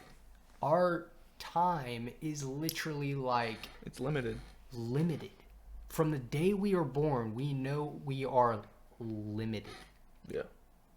And for people of just like us, I'm like, I want to... This is... I got the whole world, bro. This is just like the shittiest demo ever, bro. Yeah. You know? Yeah. In perspective, you're like, damn, man. I'm just saying, like, and that's why people joke about the Matrix and shit like that, because like if we are dust, we are nothing, and we create something from nothing, then we are just like, dude, future VR is gonna be dangerous. When people can just like sit down, plug in, and then they're literally in a whole different world, and they can do whatever the fuck they want in these like video games and shit. That shit is dangerous. Like the Matrix isn't far out there. Like there's a lot of concepts from that movie that fucking you could pull out and plug in. So, but the whole joke of it is what if this is the Matrix? Exactly. What a simulation. This is a simulation. There's so many people that think that shit too. It's crazy. Hey, buy into this game, like Rick and Morty. Like buy into this game, you get 100 years. Like yeah, and then the element comes off. Like boom, back. Bro, let's just kidding. You're actually a human that lives forever. We're an advanced species. Well, that'd be a motherfucker. But let's dig into one topic. What's like let's dig into an empire or something. An empire. I'm into like empires right now. Right. So like, what? Should we start with what we know best? What's one of the first? Nah, I'm trying to. Well, yeah, for you, because then you can. I'm down to do whatever. Yeah, what do you know best, empire wise? If we're going to talk about more ancient, well, I'm not even, if we're talking about a historian, the historian will probably slap me on the head if I said ancient. It's not really ancient. Okay. What are you thinking? Let's start with Rome. Rome? Okay. Let me find a YouTube video. We'll react to it. Yeah. It should be like the entire Roman Empire's history. Yeah. Oh, I shouldn't say empire. History. Alexander's just in the back. Yeah, that's Clayton's girlfriend, by the way. That's my doggy. They're just chilling. All right, so we're watching History of Rome documentary. It's brought to you by Fire of Learning. Oh, okay. Pause it. All right, so this is the direct Roman translation from a incredibly powerful person in the Roman Empire, Cicero. Because I don't know if they'll talk about Cicero. They might, but like Cicero was murked, bro. He was straight beheaded by Mark Antony, and Mark Antony is probably one of the most famous Romans besides Julius Caesar. I've never heard of him, so that's crazy. Yeah, he's probably, like, if you kind of have brushed shoulders a little bit with, like, Roman history, you do know that Mark Antony was a pretty powerful person. Like, I mean, he hooked up with Cleopatra. Oh, shit. I don't know much about her either. Yeah, well, like, Mark Antony and the... Isn't there a bunch of Cleopatras? Like the third, second, fourth, whatever? Yeah, I think there might have been a couple, but, like, I mean... Regardless of the sense, that Cleopatra was the most famous one. Yeah. because I mean she hooked up with Mark Antony. It was like a tragic, like it was like a love story. It was like and he was like one of Julius Caesar's right hand man, during the Empire. So, but yeah, going back to the video right here, it says, to be ignorant of what occurred before you were born is to remain always a child. For what is the worth of human life unless it is woven into the life of our ancestors by the records of history? It's interesting because we looked this up and it was like to be ignorant of what of history is to remain a child or something like that. It literally said it's that first sentence. That first sentence is what. That's what it said. Exactly. Yeah, it said okay. To be ignorant of what occurred before you were born is to remain always a child. So, I mean, this is exactly what we've been saying the entire time. That history, it's very. If you don't, if you don't know history, then it's like you're literally shooting yourself in the foot. You are a child. You're stunting your growth. Yeah. But it says. Also, I thought was really important right here. It says, for what is the worth of human life unless it is woven into the life of our ancestors by the records of history? So, like, you literally just put, what is the worth of life? What, this guy, I mean, look, Cicero he wasn't just a politician, he was an orator. Yeah. Which means, like, back then, if he was an orator, he had to be some kind of form of education, or at least study and philosophy of what humans are. There's no way that you can say something like that and then not studied human behavior, the history of humans, like how they react to different situations. Because you can only put a human in certain situations like at a time, or a certain amount of power. That's how the Roman Republic was created. But like, we'll get more in the history of Rome. Obviously, this is just the beginning. But like, okay, let's get it. The Roman Empire. Is there another empire quite like it in Western history? The nations of the Western world look back on Rome as a kind of forefather. Many of the empires which followed Rome, from Charlemagne to Mussolini, even the empires of Britain, France, and Spain, which were much larger than Rome ever was, in many ways modeled themselves in Rome's image. The word Kaiser, Caesar even, remains the word for emperor in many languages today, with a similar connotation in English. And that is not the only word that the Romans gave us. Many European languages in general are, in fact, echoes of the Latin language which the Romans spoke, including partially English. And language is only one aspect of our daily lives that originated in ancient Rome. What was Rome? Everyone has heard of at least some parts of Roman history. Because I think one thing that he really kind of highlighted there on language, especially during this time period, is that, like, or at least that we know of, is that there has to be some kind of way of written form language, a language of communication being able to leave a mark on history. Because that's, at this point in humanity, they really understood the smallest amount of life. And you had people who are they considered them gods. Like, you had pharaohs that were considered gods. There were kings that were worshipped and praised and were of the greatest of kind. But I'm pretty sure on that point, they were supposed to refer, like, they even, like, with the Jews were saying, hey, you got to put, like, statues of him in your fucking whatever it is, their church, their cathedral, whatever they call their temple, I think, for being Jewish, and like acknowledge he's a god as well. Yeah. Like, you can have your god, but you gotta acknowledge he's your god. Yeah. And they didn't like that shit. So, like, bro, that shit was big time problem. Yeah, so like kings had incredible control on the legacy and the mark left behind, because they were able to read and write. They were able to leave a mark on history, because, as we said before, who writes the history? The victors. Yep. And if we do Goddamn, even get Mando, I gotta pay for the pizza. We'll come back to this, or keep talking. even if we do get to a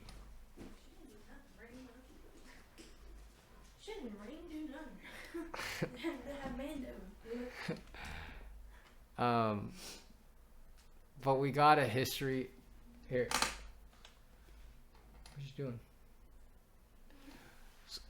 Sorry guys.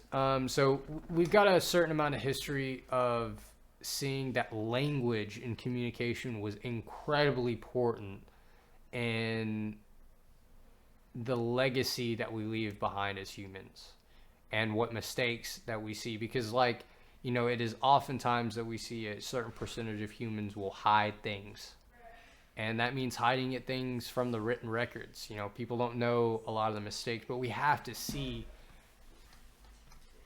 you know, we see a moment where we are able to create simulations that have already happened in reality. Hold up. What are you talking about? Simulations? No, I'm just saying, like, we as humans are creating robots and AIs to be able to literally, like, run simulations of, like, what could happen.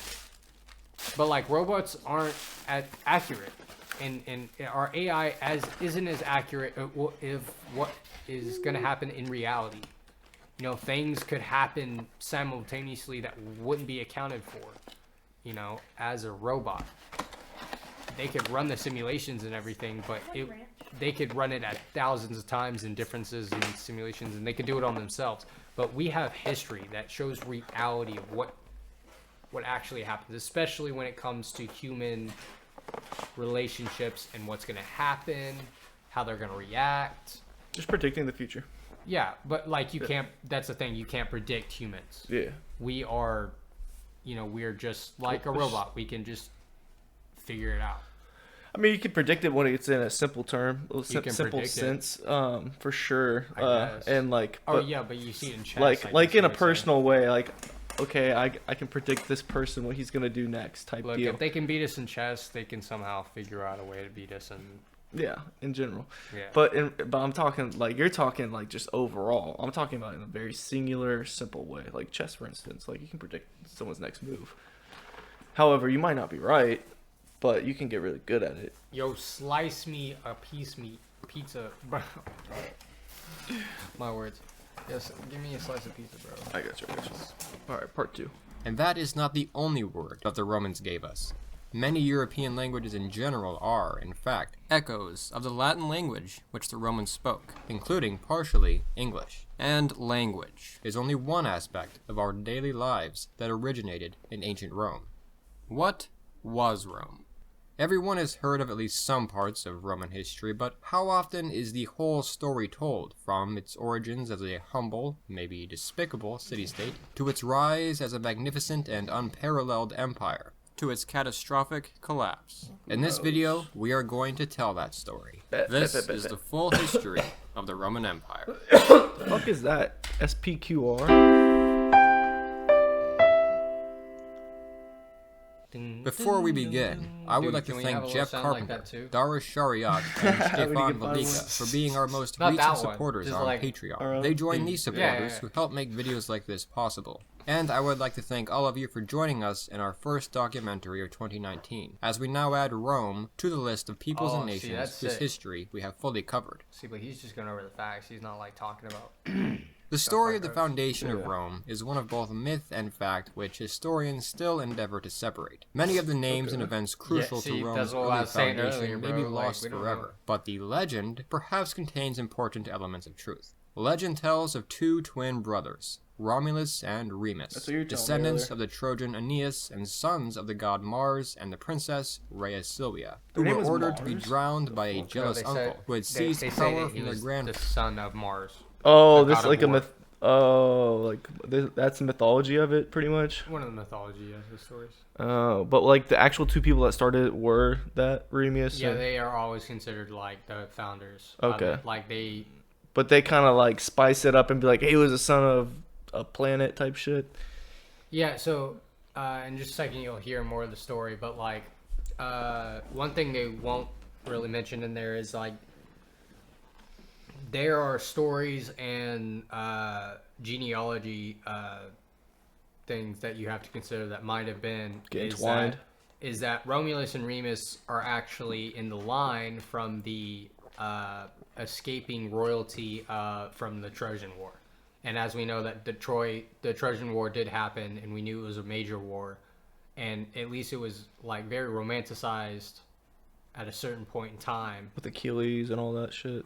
Yeah, so, but like regardless of the situation, we know it was real. We know it was a huge major war if it was true to have as many city-states as it happened, because Greece was not like a unified.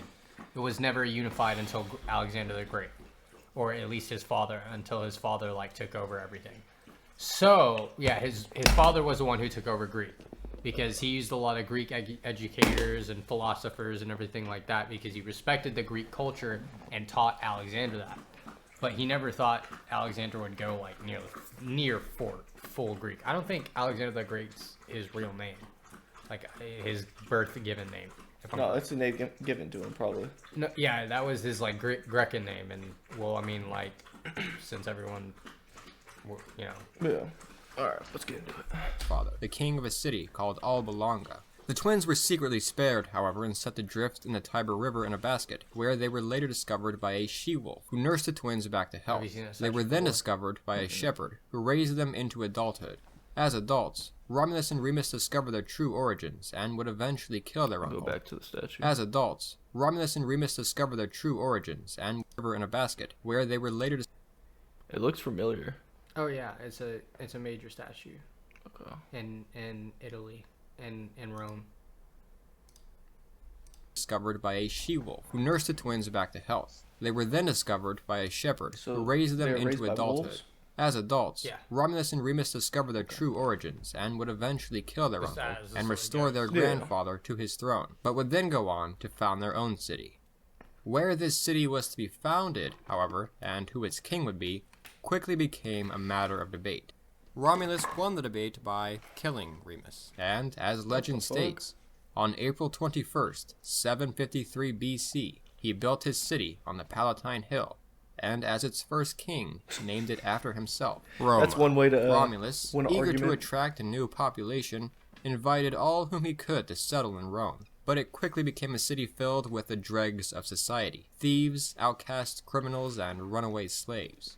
Romulus then formed a government, which included 100 men from the city's leading families, the patres, or fathers, and thus established the Roman Senate. Though the population was growing, it was overwhelmingly male, obviously a problem in the long term. But the inhabitants of Rome were so undesirable that women from neighboring lands were entirely uninterested in marrying them. Accordingly, Romulus would organize a massive kidnapping of women from the neighboring towns and cities. This led to wars that could have potentially destroyed Rome, had the women themselves not intervened to avoid becoming both widows and fatherless.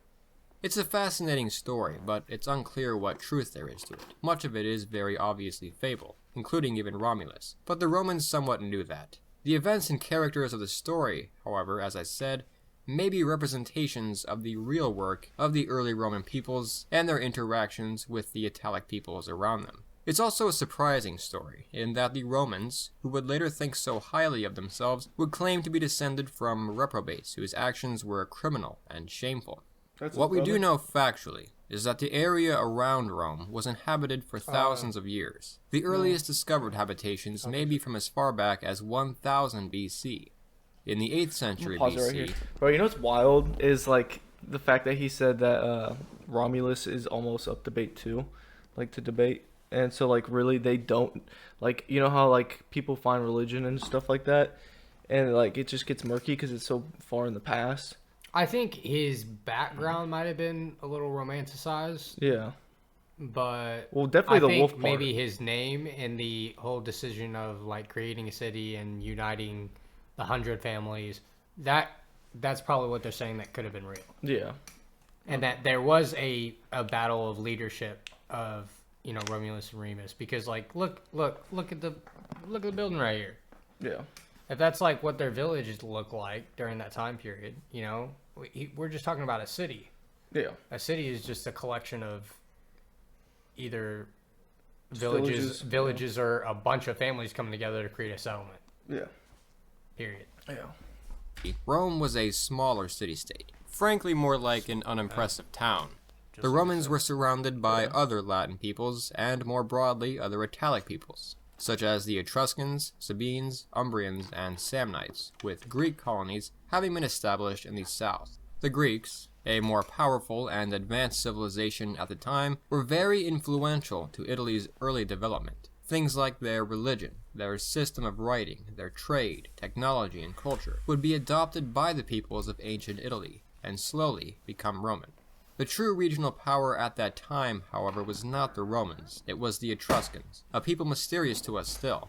Though not a single nation, they were a common people, who at times worked collectively. It is likely that the Romans did not simply mimic the Greeks, but they mimicked the Etruscans, who had partially mimicked the Greeks. The very location of Rome, furthermore, in the center of Italy along the Tiber River, was likely chosen, apart from its natural defensiveness, because it would benefit from the trade between the Greeks and the Etruscans. From the 8th to 6th centuries BC, Rome remained a small city-state, inhabited by a simple people, ruled over by what Roman historians say were a series of 7 kings. Keep in mind, not simply just to keep up with a little bit of background history around the world during that time. Or the other one? Right there, no, that's perfect. Okay. Oh shit. Historians say were a series of 7 kings. Keep in mind, this period too, however, is very unclear and common people who at times worked collectively. It is likely that the Roman Italy along the Alright, so like if you look right here, you see Carthage down south, and then the Greeks are directly to the west, obviously. There's a bunch of city-states. At that time period, I think they were unified. Because that was 700 BC, so that was after. Let me look real quick. Let me look real quick for Alexander the Great, because that Alexander the Great's time period was when really Greek was like truly kind of unified, or at least had kind of a unified government. Okay. Hold on, let me look. Tiber River. Oh yeah, no, this is 300 years, so like they might have been a little bit more fragmented in Greece, ancient Greece, but regardless, the one thing that Greeks were really very unified on was foreign threats. City-states, like they understood that like Greece was, they might have their own interests and stuff like that, but when something came down, all the city-states usually unified. I mean, you can see that with the Persian War and like, you know, the famous movie 300.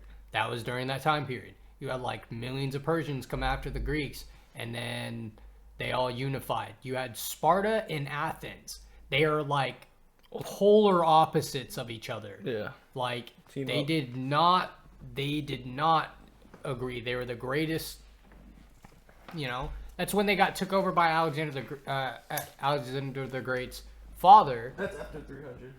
That is after 300, after of course. The Persians, yeah. But like I'm saying, that's why they got like killed by him, because one, they had a better military technology and tactics and strategy.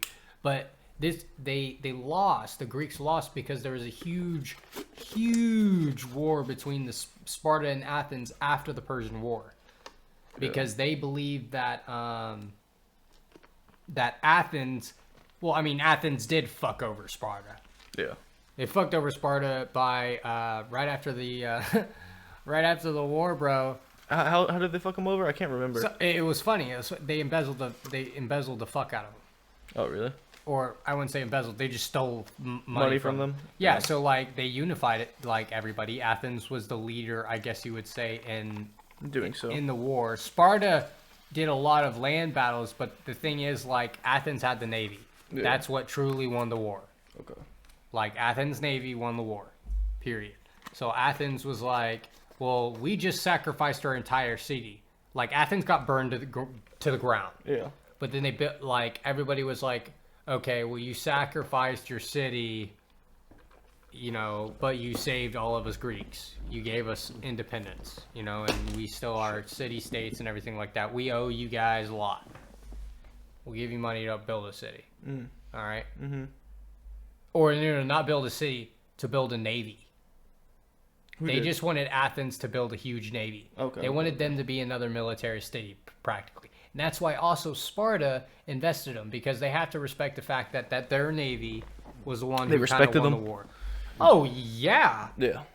There's no way. I mean, they disrespected They're them, rivals, but there's no but way. still There's respect no them. way the upper leadership of them Athens, didn't somehow respect their power, at like the Greeks' power, the Athenians' power. There's no way you could you could say otherwise. Okay. Like, there's no way that the Athenians' navy could beat Persia's armies. Didn't Persia have a really good navy too? Persia was one of the largest ancient empires of all time. Like, they rival Genghis Khan's. Damn. The only reason Alexander the Great was so large was because he took over Persia. Shit. Yeah. And that was like 300 BC. This is 600 BC, past 600 BC. And so you're past the city-states, you're past all the really fragmentation, but the Greeks have a lot more, they were unified, period. And if you were ever unified, there's going to be some camaraderie, and they were unified for quite a while. So they have that camaraderie, and you have directly to the west of the Greeks, right here, you have all of this. You have the Latins, the Umbrians, the Etruscans, the Samnites, the Ligurians. All of those were a lot more fragmented of the most powerful ethnicities, smaller ethnicity groups within Italy.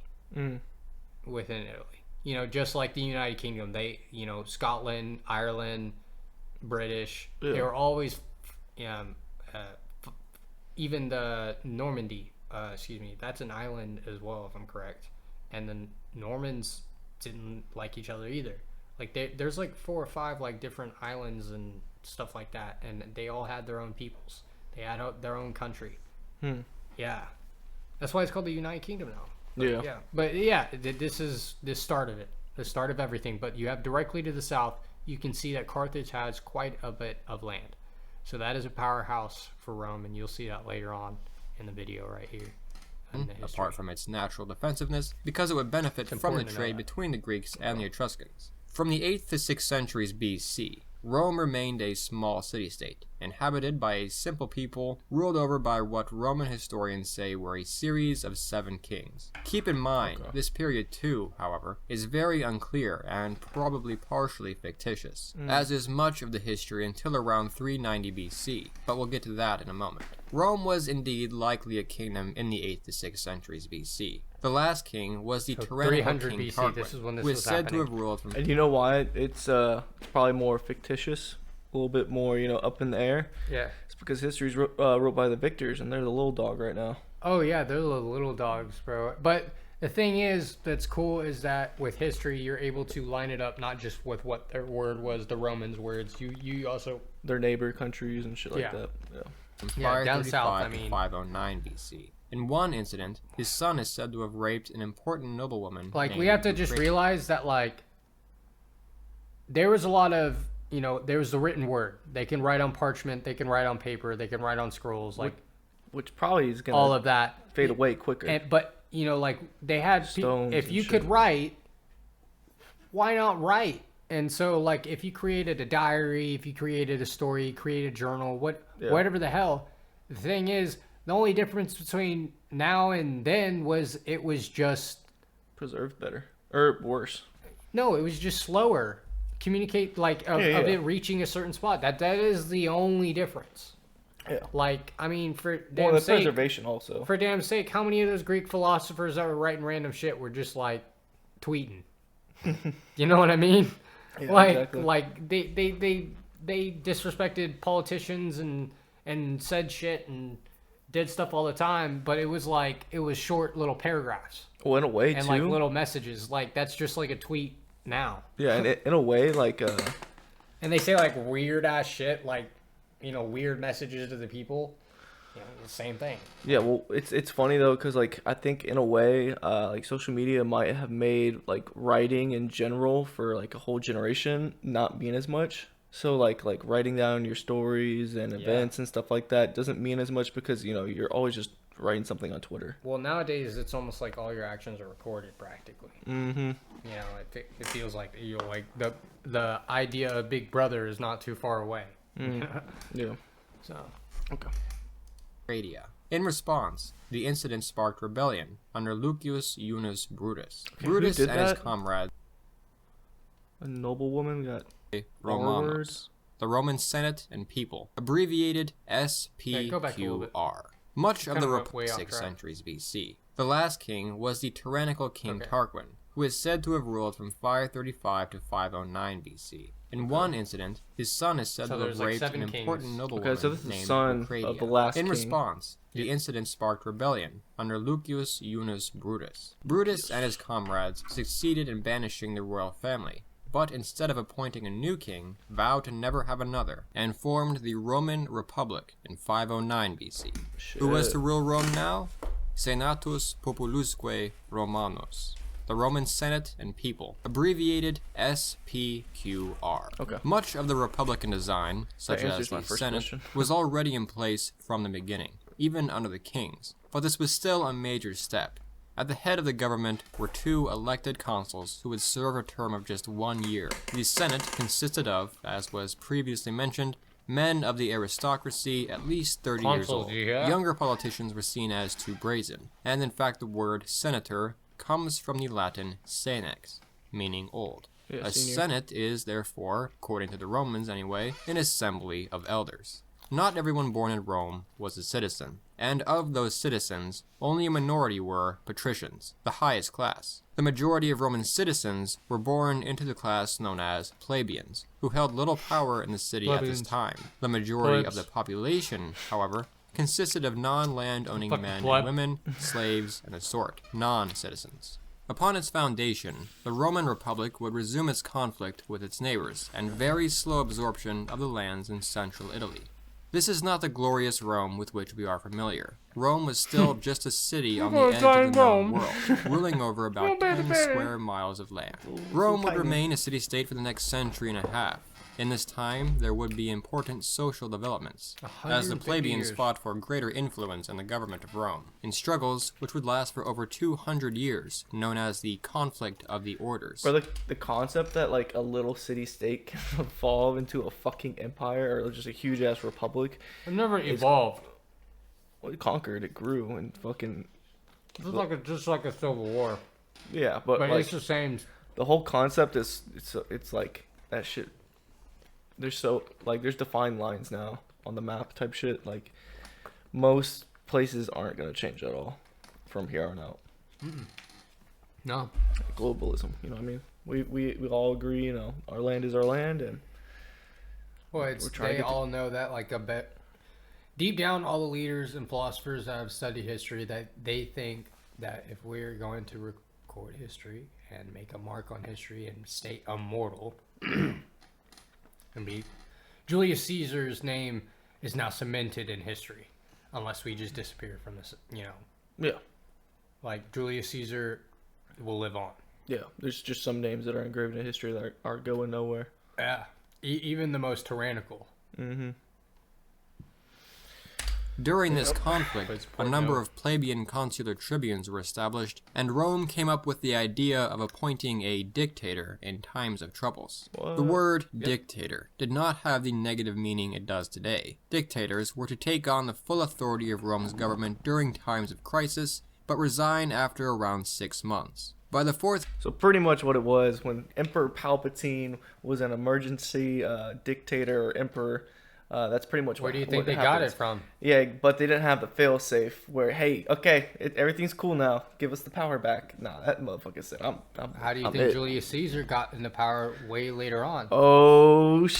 century BC, the Celtic peoples of northern Italy and France, known That's as crazy. the Gauls, began moving south. It is recorded that in 400 BC, a group of Gaulish Celts called the Senones, under King Brennus, crossed the Alps and began attacking the northern Italians. Eventually, they reached Rome. The Romans mounted a defense, But at the Battle of Allia, the Romans were crushed, and the Gauls then moved into Rome itself and sacked the city. This is the aforementioned incident which destroyed many of the prior historical records.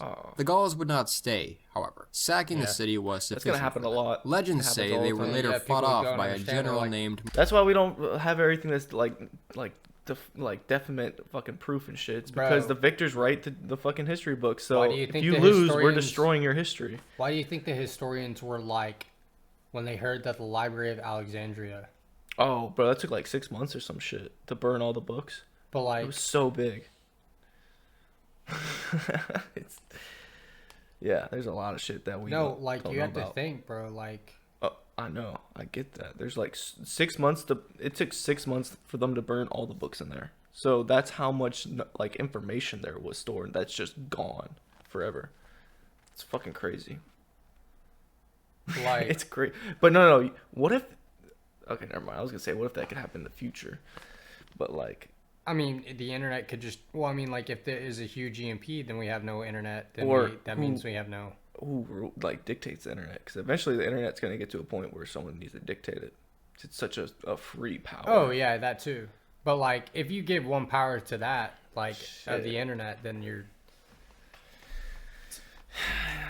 pretty much submitting to whoever that is. Who has control of the internet, bro? Yeah, exactly. Who is it currently?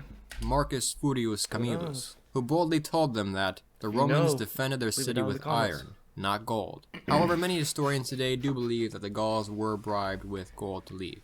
Either way, this event reshaped the Roman mindset, and the recovery period is sometimes referred to as the second founding of Rome. The Romans developed a fear of the barbarians of unknown lands, and rediscovered the importance of the defense of the fatherland. Rome soon returned to becoming the foremost city in Italia, and its neighbors started to notice. From 348 BC to 290 BC, a series of conflicts were fought in Italy. Okay, I gotta do something real quick. I'm gonna pull up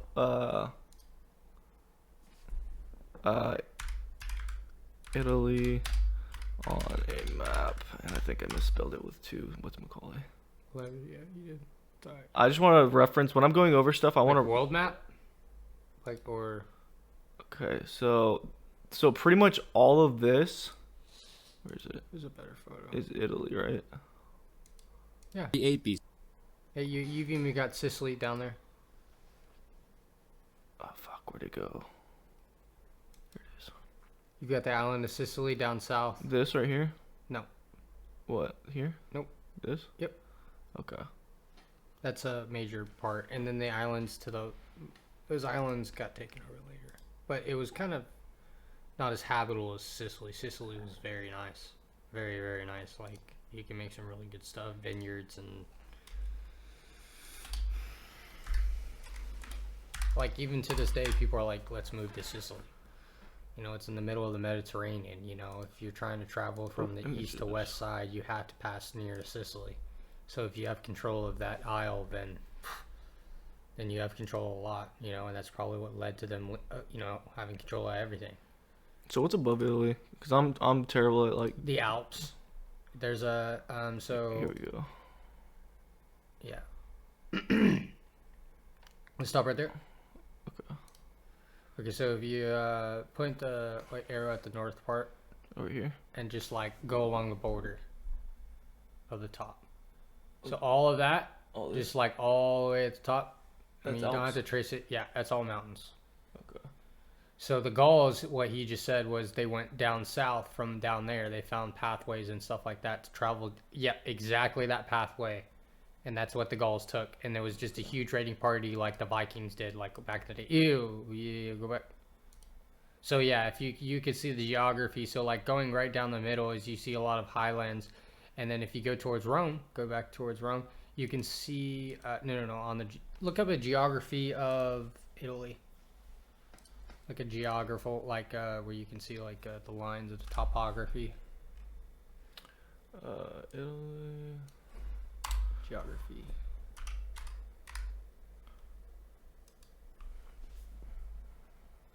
Go back. There's a better map.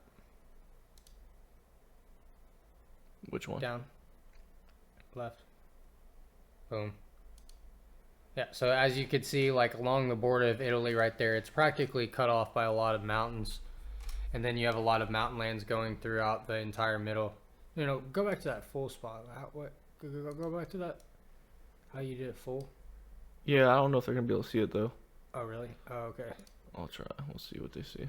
Okay, so like, yeah, you could see those mountains in the part right there. The thing is, Rome, it was like really good because it was like hilled off, like around it. Like there was like, it's like a circle of hills almost.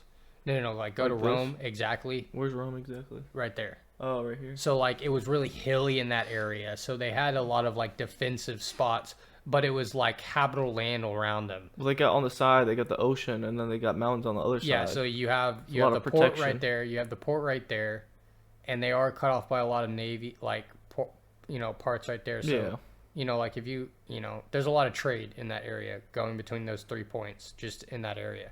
Like if you look in a smaller, more domestic, local area, exactly what you just did with that box kind of deal. Yeah. And they're also protected directly to the west or east of them. And they're directly in the west of them. And they've got hills all around them. So it's a really good defensive spot, period. Oh, yeah, it's right in the middle of everything. Yeah. And so, like, directly north of them, they still have, like, this whole area. Like, if you just, like, here, let me see this real quick. Yeah. Oh, boy. Here, go back. Or this could work, too, I guess. Oh, yeah, this will work This a will little bit. demonstrate So, it. like, all, like, if you saw earlier, actually, no, we want to go back. If you look, like, there's mountains all just in this area. And they're also, like, right in the middle of this, and also that, and fucking that. Like, it's... And so, earlier on that other map, which we'll layers. go back to in just one moment, is that you see the Latins are right here. The Umbrians are directly north of them. Exit out of this. I don't know if they can see it. Yeah, I don't think they could. Let's go back to this.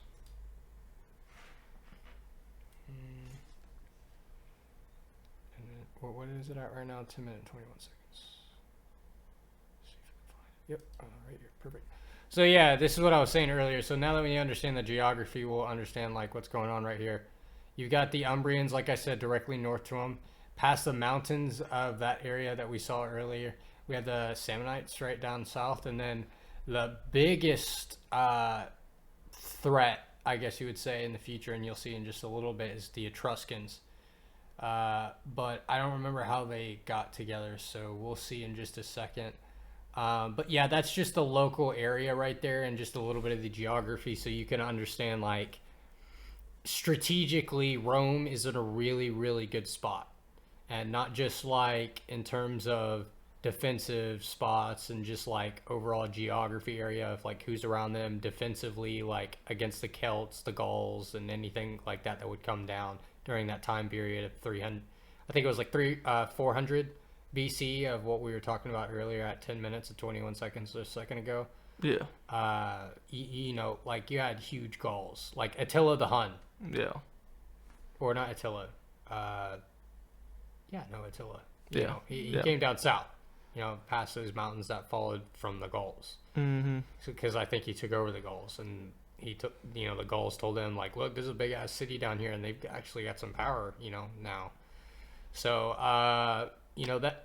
It's a good position because they have a lot of protection. However, they're also trapped. So, like, if their neighbors were hostile towards them, they're also in a very bad spot. But the only thing is, if you end up having control of just your little area right here, you'll be most likely get able to the Etruscans, and then you'll have the mountains, which is just a natural defensive area. So if you create defenses up here, then you'll be able to defend against the Gauls and all. And you just have to worry about these guys. That's it. Yeah, you'll have to then like focus on your navy. So they have a huge problem in terms of being able to defend against Navy. You have to invest a lot of money into boats and naval and trade, and you had to have these guys as allies because you have to have some kind of like trade going on and respect to of what you are, because they're in your way from the open ocean. They are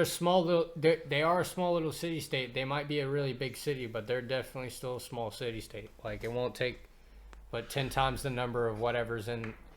Well, okay, Sun Tzu, Eastern, like, said that, like, a really healthy number is to be 10 times more than the defender's amount. Like if you want to go up. But I feel like so isn't Alexander the Great like very like famous because not only did he never lose a battle, but he usually beat people that had more numbers than him. Yeah. No, like that's why we consider Alexander the Great. Yeah, because he defied the odds and he never lost a battle. He was a really great general, and he followed advisors that were like pretty correct. He trusted his gut. It's the same thing as like why in Eastern you have Sun Tzu, you have who literally lived off those kinds of wars of going against small or big, or at least knowing that like he's going to have a huge chance of winning depending on the morality, like how much moral his soldiers have. Because there's a lot of, when it comes to war during that time, it's you really got to pay attention to moral. You really got to pay attention to like it, because if they break through into the center and get into the middle and start splitting up soldiers, you are screwed. Yeah, you are screwed. You have to make sure, you have to make sure the line is stable. Dude, and fucking what's it called? He also, I'm pretty sure, like every single time led his army into battle. Like, oh yeah, like he would lead them into battle. Yeah, like, it wasn't like he would sit on the back lines or anything like that. Yeah, which would help with the moral of the soldiers, because they're like, man, he's not just giving me orders. Like he's like, hey, he's with me, and that's why they like worshipped Alexander the Great. And so that's when he died, his entire empire kind of fell apart. Weren't Persians a big enemy back then too for him? Yeah, no. During 300 BC, when the Roman city was being created and their city-state was just rising and everything like that, you had a unified, like within I think a 30-year basis of like, you had Alexander the Great's empire. That's why they don't call it the the Greek Empire or anything like that. It was Alexander. It was only during the Alexander the Great's time period, because right after that, his many little princes and mostly generals separated all of. I pulled that up right there. Or no, go to that first one. Why isn't it getting bigger? Go to the top left, first top one. This one. Okay, so scroll down a little bit. Bro, these fucking stupid ass ads. Oh, and this is kind of like a world map, so it'd be easier. Okay, so if you go towards Turkey. All right. Bro, I don't know fucking shit about geography. Top left.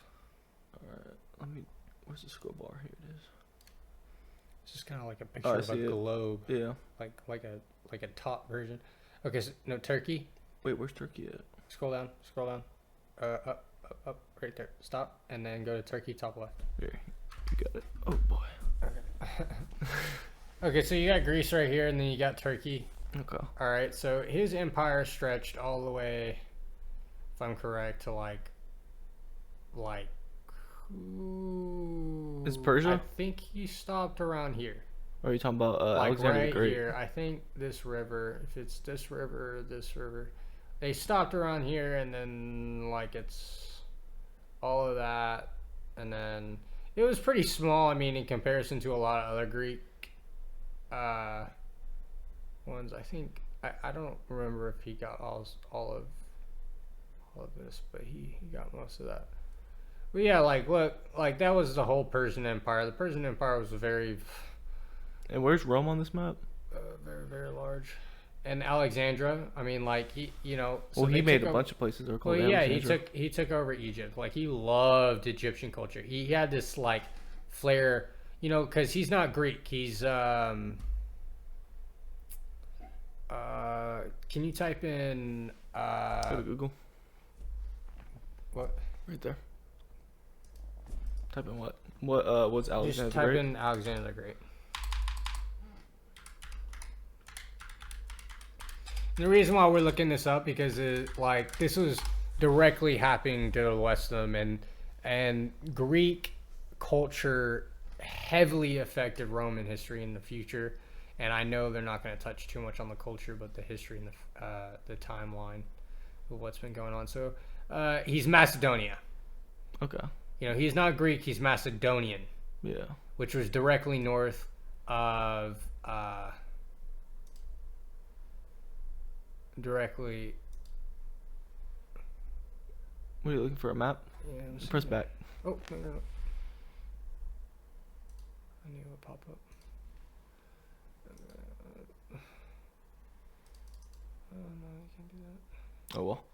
Okay, but yeah, like you can kind of see what I was talking about earlier on this little map. I don't know if, you know, a lot of people could see that, but, you know, you have Greece right here, and he took over. This was Macedonia right here in the north. Oh, there's another one. That's better.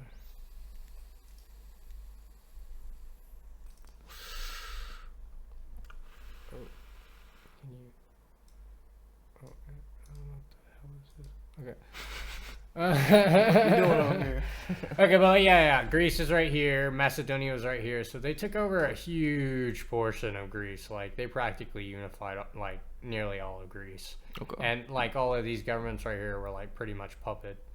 You know, he respected these. You know, they were, like, good allies. So, yeah. And then Egypt right here. And then Alexandria. City of Alexandria. Okay. We were talking about the Library of Alexandria earlier. Yeah. So... yeah, we can go, but this was directly happening at the same time of Romans' conception. So where's Italy on this map? Go up, directly up top, north. This is like almost like a top view of the world at an angle with the, you know, globe. Where is it? Right there. Oh, there's Rome right here. Okay. So like Rome took over all of the Mediterranean, just took like big circle of that entire body of water right there. All of that. Damn. All of that, just like all of that, go up, all the way to London. Yeah, that whole big circle, that was how Roman Empire. So when you think about it in the world view, like it's not that big because if you go down here, you know, let me circle this real quick. You have like Mongolia, which is Genghis Khan. Yeah. I'll give it a picture. So Genghis Khan was like. Oh, to right here. But Genghis Khan was after Alexander the Great, correct? Or no? No? It was after, I think, because during that time period, the rival empire that I would say in terms of power for the Roman Empire during their time period was the Hans. Okay. The Han dynasty, which is like. That's China, right? Huge, like, yeah, like, if we think of the Roman and the Greek Empire, like the Greeks, as kind of like our parent ancient civilization. Yeah. You know, like, we got a lot of culture and history from them. Like, we obviously know that English is 66% Latin. You know, we understand that the Europeans, I mean, 5 of the languages are from Latin. You know, you have the 5 romantic languages, Spanish, French, you know, Portuguese, Italian. You have all of those languages that were based upon Latin. Yeah, it's the root to many languages. Yeah, so that's why I would say that they're more of a parent because, like, language is important. They influence to influence communication and stories and what who humans are before us. So did the Han Dynasty language, did that influence like? Well, yeah, they have. Chinese has many like. Mongolian for sure. Well, the thing is, yeah, the Mongolians, like when they conquered when Genghis Khan conquered China, like he brought China. The whole dynasty to their knees, what the current dynasty. Yeah. Like he cut them at the legs and like, so he took over and practically made his children the next emperors of China. That's what happened. He made his own dynasty. China was like, he kept telling China, he was like, I'll be your emperor. I've got all your land. I'm more powerful than you. I'm stronger than you, but I love your culture. I respect your culture. Like I mean, later he was very in depth with his own, obviously, like, and going on a horse, but you know he became very lazy and very like later on in his life he knew he wasn't in the prime of his life to go out into like a battle. Yeah. But like, you know, and especially his children were more in love with how the Chinese were because they were just Oh, just last off-topic question. What's up? So with the Great Wall of China, that was to prevent Mongolians to come into China, right? Yeah, and that's if you... Is that Genghis Khan or is that before that? Yeah, but like where the position of the Great Wall is, where do you think the Great Wall is? Mongolia is right here, and we have China right here. So the first thing I would say would be right here, but I'm gonna guess that's wrong. Nope. Because of what's-it-called, because obviously Genghis Khan conquered, so this is way bigger, and obviously China's, it's probably somewhere in China, like directly, I'd imagine, like inside of it. I don't think it's Like in where Mongolia. do you think inside? You have to think this is not Chinese at it. This is nearly Chinese at its highest, even for their dynasties. Okay. China was never as big as that. This is huge. Okay, I'm gonna guess that it goes like. This is huge for China. I'm gonna guess it goes from all the way from over here, so all the way down here. No, it's not that big. Okay, where is this? Where is it? Show me. The Great Wall of China is literally only like from like here to there. Oh, that makes sense because you have Japan and everything over here on the shore, on the ocean. Right here. Oh, okay, never mind. I'm fucking dumb. But still, it makes more sense because they're trying to Right fence here. themselves into a smaller position. with No, more it's protection. because he literally fucking like all of this is like easy to take over Yeah. right here. The mountains and look at all these rivers. These are all surrounded by. You see those like beautiful landscapes of China of like. These is all mountains, kind of. Yeah. This is all mountains. The Great and Wall shit. of China is in mountains. Yeah, kind of, to a certain point. Yeah, it is a lot. It's still really hilly and shit like that. But the best land was right here, to like farm and stuff like that. Yeah. Like this was the richest amount of land. Rich soil right against the Yeah. sea. Yeah. So, but that's why they backed into this, because this is the resource that you need. You need food. During that time period, food was the most important resource. Okay. Food was their Agriculture. money. Yeah. Period. The better your agriculture is, the bigger the city can grow. Nope. The more soldiers you can have. Nope. No? Nope. Why you say it then?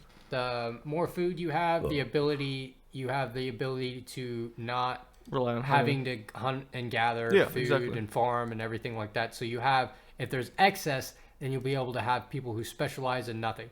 So Specialize we'll in need war. a blacksmith. I need a blacksmith to repair my tools.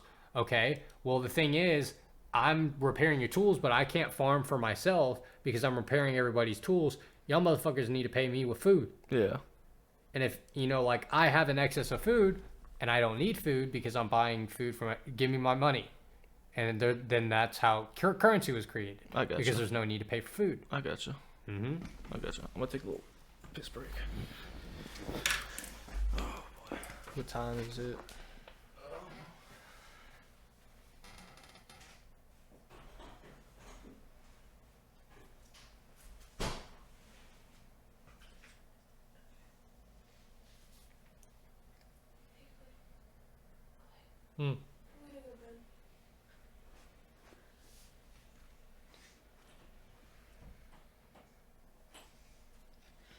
Hey Trey, should we cut off right here in a little bit?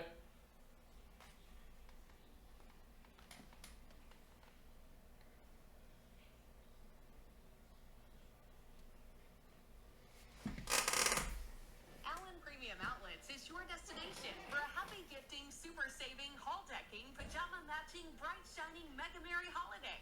You'll find up to 65% off wishlist topping presents they'll love at Polo Ralph Lauren, The North Face, Tory Burch, and more. Plus, tap the screen to become a VIP for extra offers when you shop Jolly Good Deals at Allen Premium Outlets. With more on this is House Homeland Security and House Counterterrorism Subcommittee ranking member, Congressman August Pfluger. Congressman, thank you so much for joining us tonight. Before we get to the Apple and Google part of it. Let's get back into it, brother. Alright, yeah, like 5 more minutes because like of the video and then like commenting. Okay. Which will be like a good 10-20 minutes. Okay, cool. So I need to go to bed for work in the morning. Oh yeah, it's getting a little late.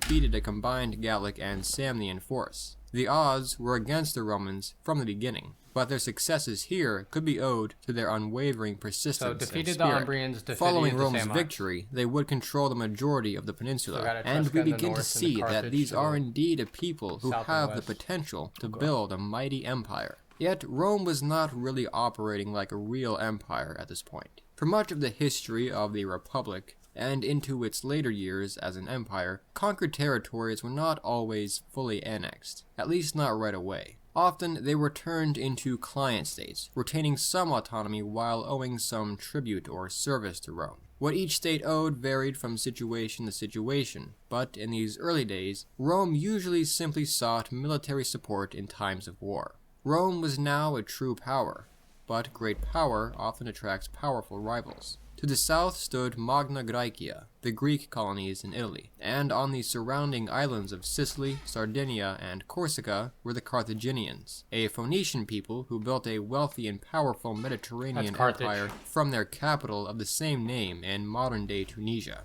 Rome Beautiful and the capital, Greeks would be one the of the first to greatest, combat like, each other. creation The port Greek cities colonies of all at this time. time were disunited, Where's and that Greece at? itself was not a Carthage? unified Where's Carthage? Carthage is in Africa. Oh, okay. nation Northern at this Africa. time But either. they the were a Romans naval would exploit powerhouse, so they this took division, over a lot of a the tactic islands, they would Sicily, use frequently as because they time wanted went to control. They understood that sea trade. Mando, stop that. They understood that sea and trade were really important for power, so they took over the surrounding islands because Mando. technically all the surrounding areas understood that the Mediterranean was like a major sea, like it was huge, Yeah. like gigantic, and for them, especially for like their little fucking sea boats. I'm gonna open this door so that Mando can get in and out and not bark directly into the mic. Hey, calm that shit out. It was probably just who is it? Blueberry.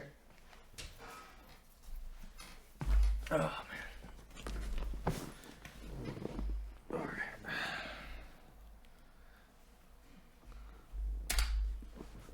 Oh fuck.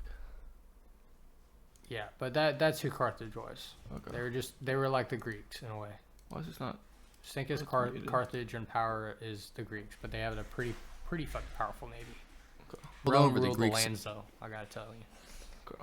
city-states. However, the colonies called upon allies from Greece itself. Coming to the rescue was an ambitious king, Pyrrhus of Epirus, a second cousin of Alexander the Great. He arrived in 282 BC, beginning what is remembered as the Pyrrhic Wars.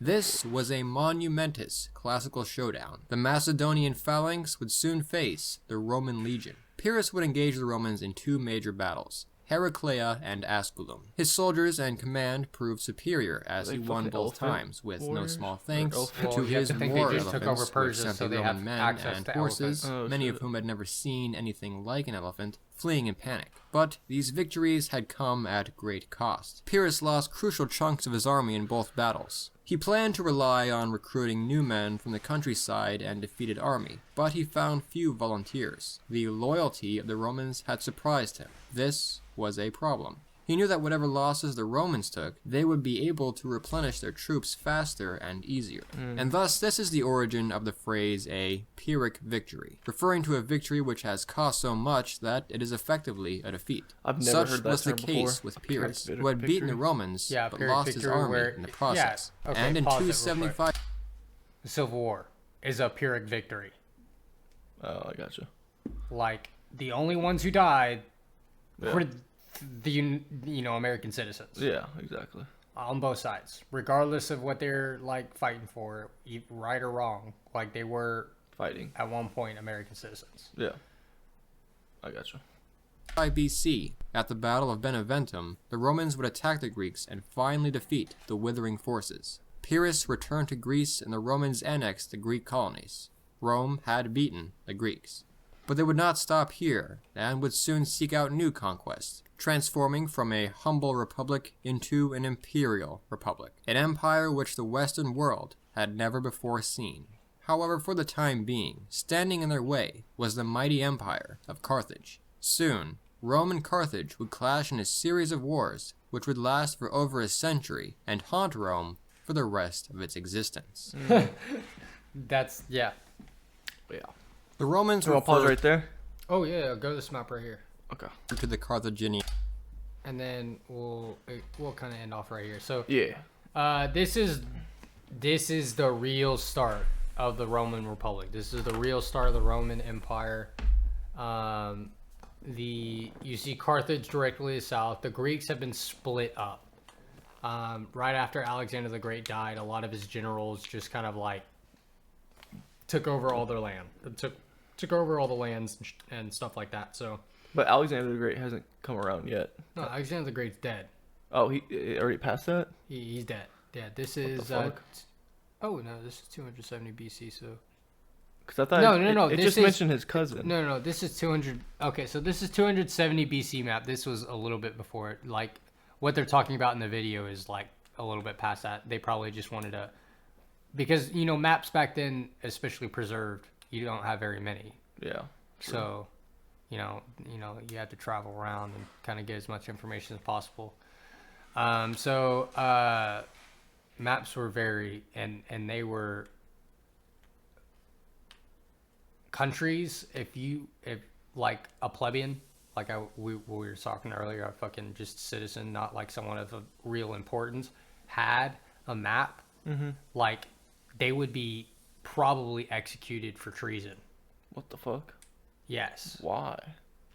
Like unless they were like a trader, what the fuck? And a lot of those people like had to be like certified to be carrying a map around within a lot of these countries, because they would assume that you're a spy,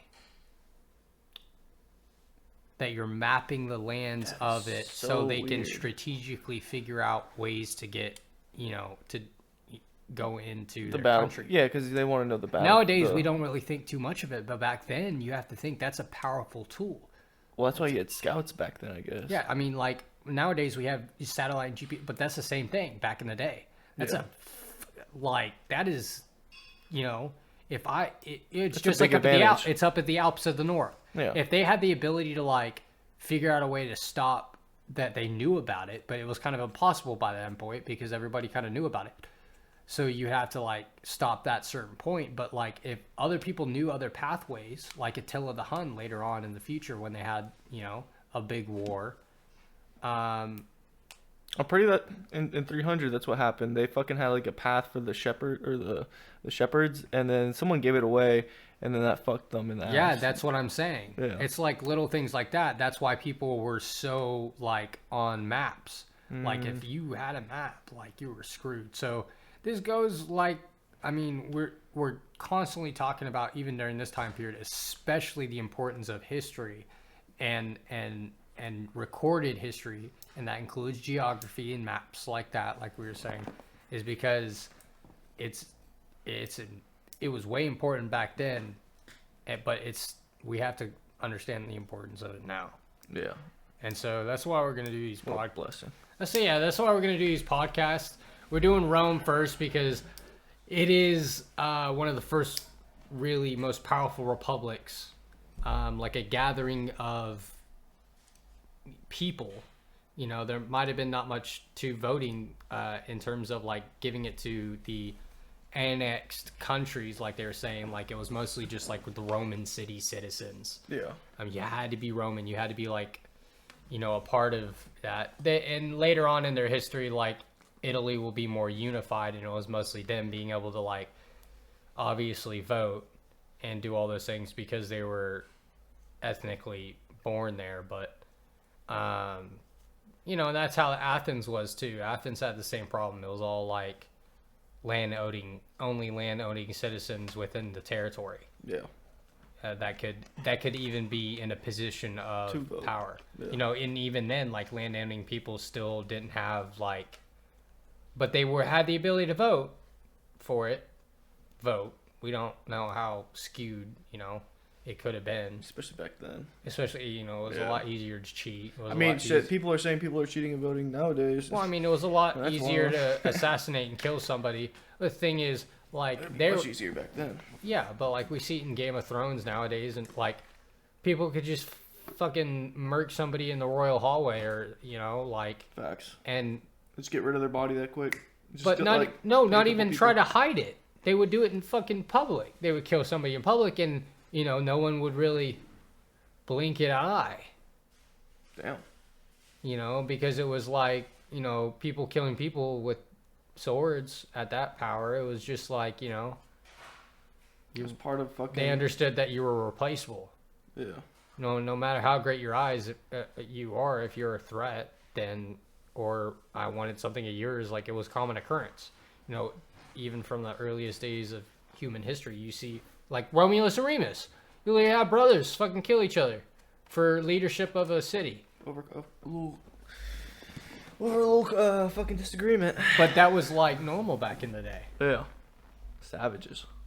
It's wild. Well, I mean, we say savages, but that was the norm of society back then. That was like, I mean, if I was living in that society then, I think human life would be a little bit less, I wouldn't say less important, but, you know, you would become a little bit more apathetic to someone you didn't care about. Yeah. Like, really apathetic. You know, this is my family. This is my situation.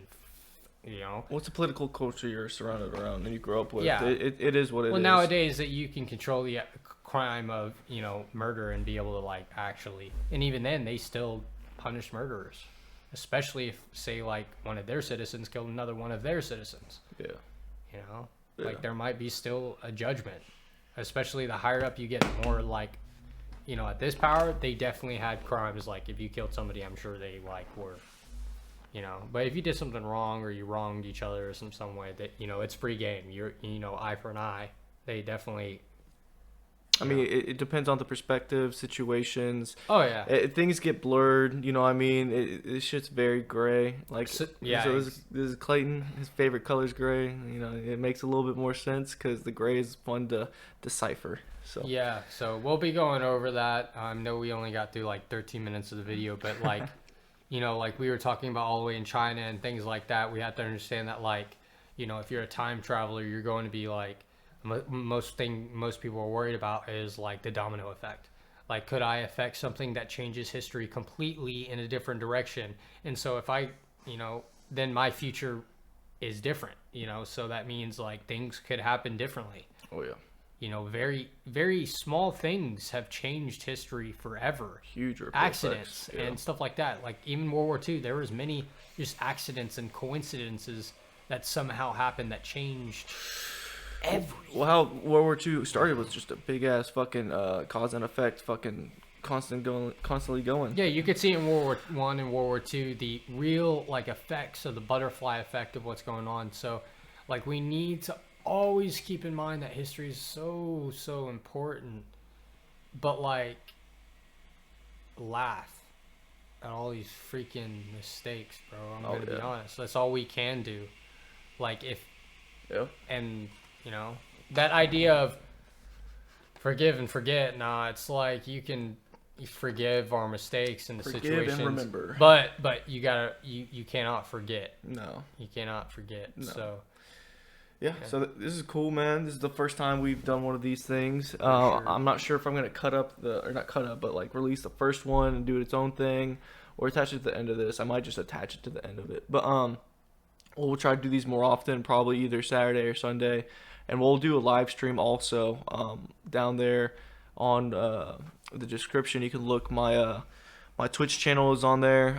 It's Trey Swish. I think it's TR3Y Swish or something like that.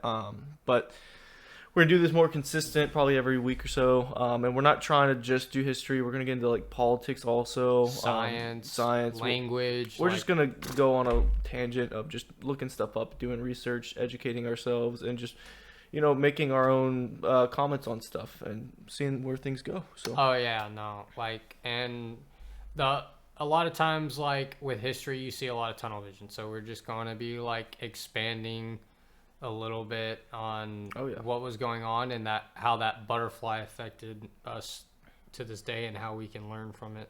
Yeah. Or at least make decisions based on, you know, like similarities between here and now. And there's a lot of stuff that just pops up like currently, like the things get debated and stuff like that.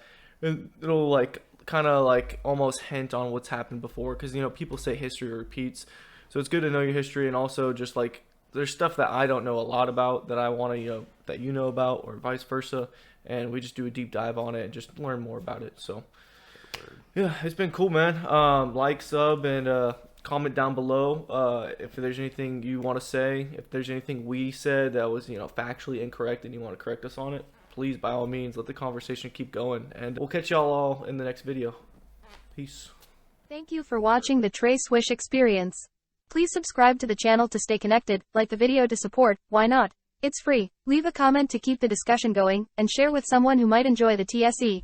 I am paying for this microphone, Mr.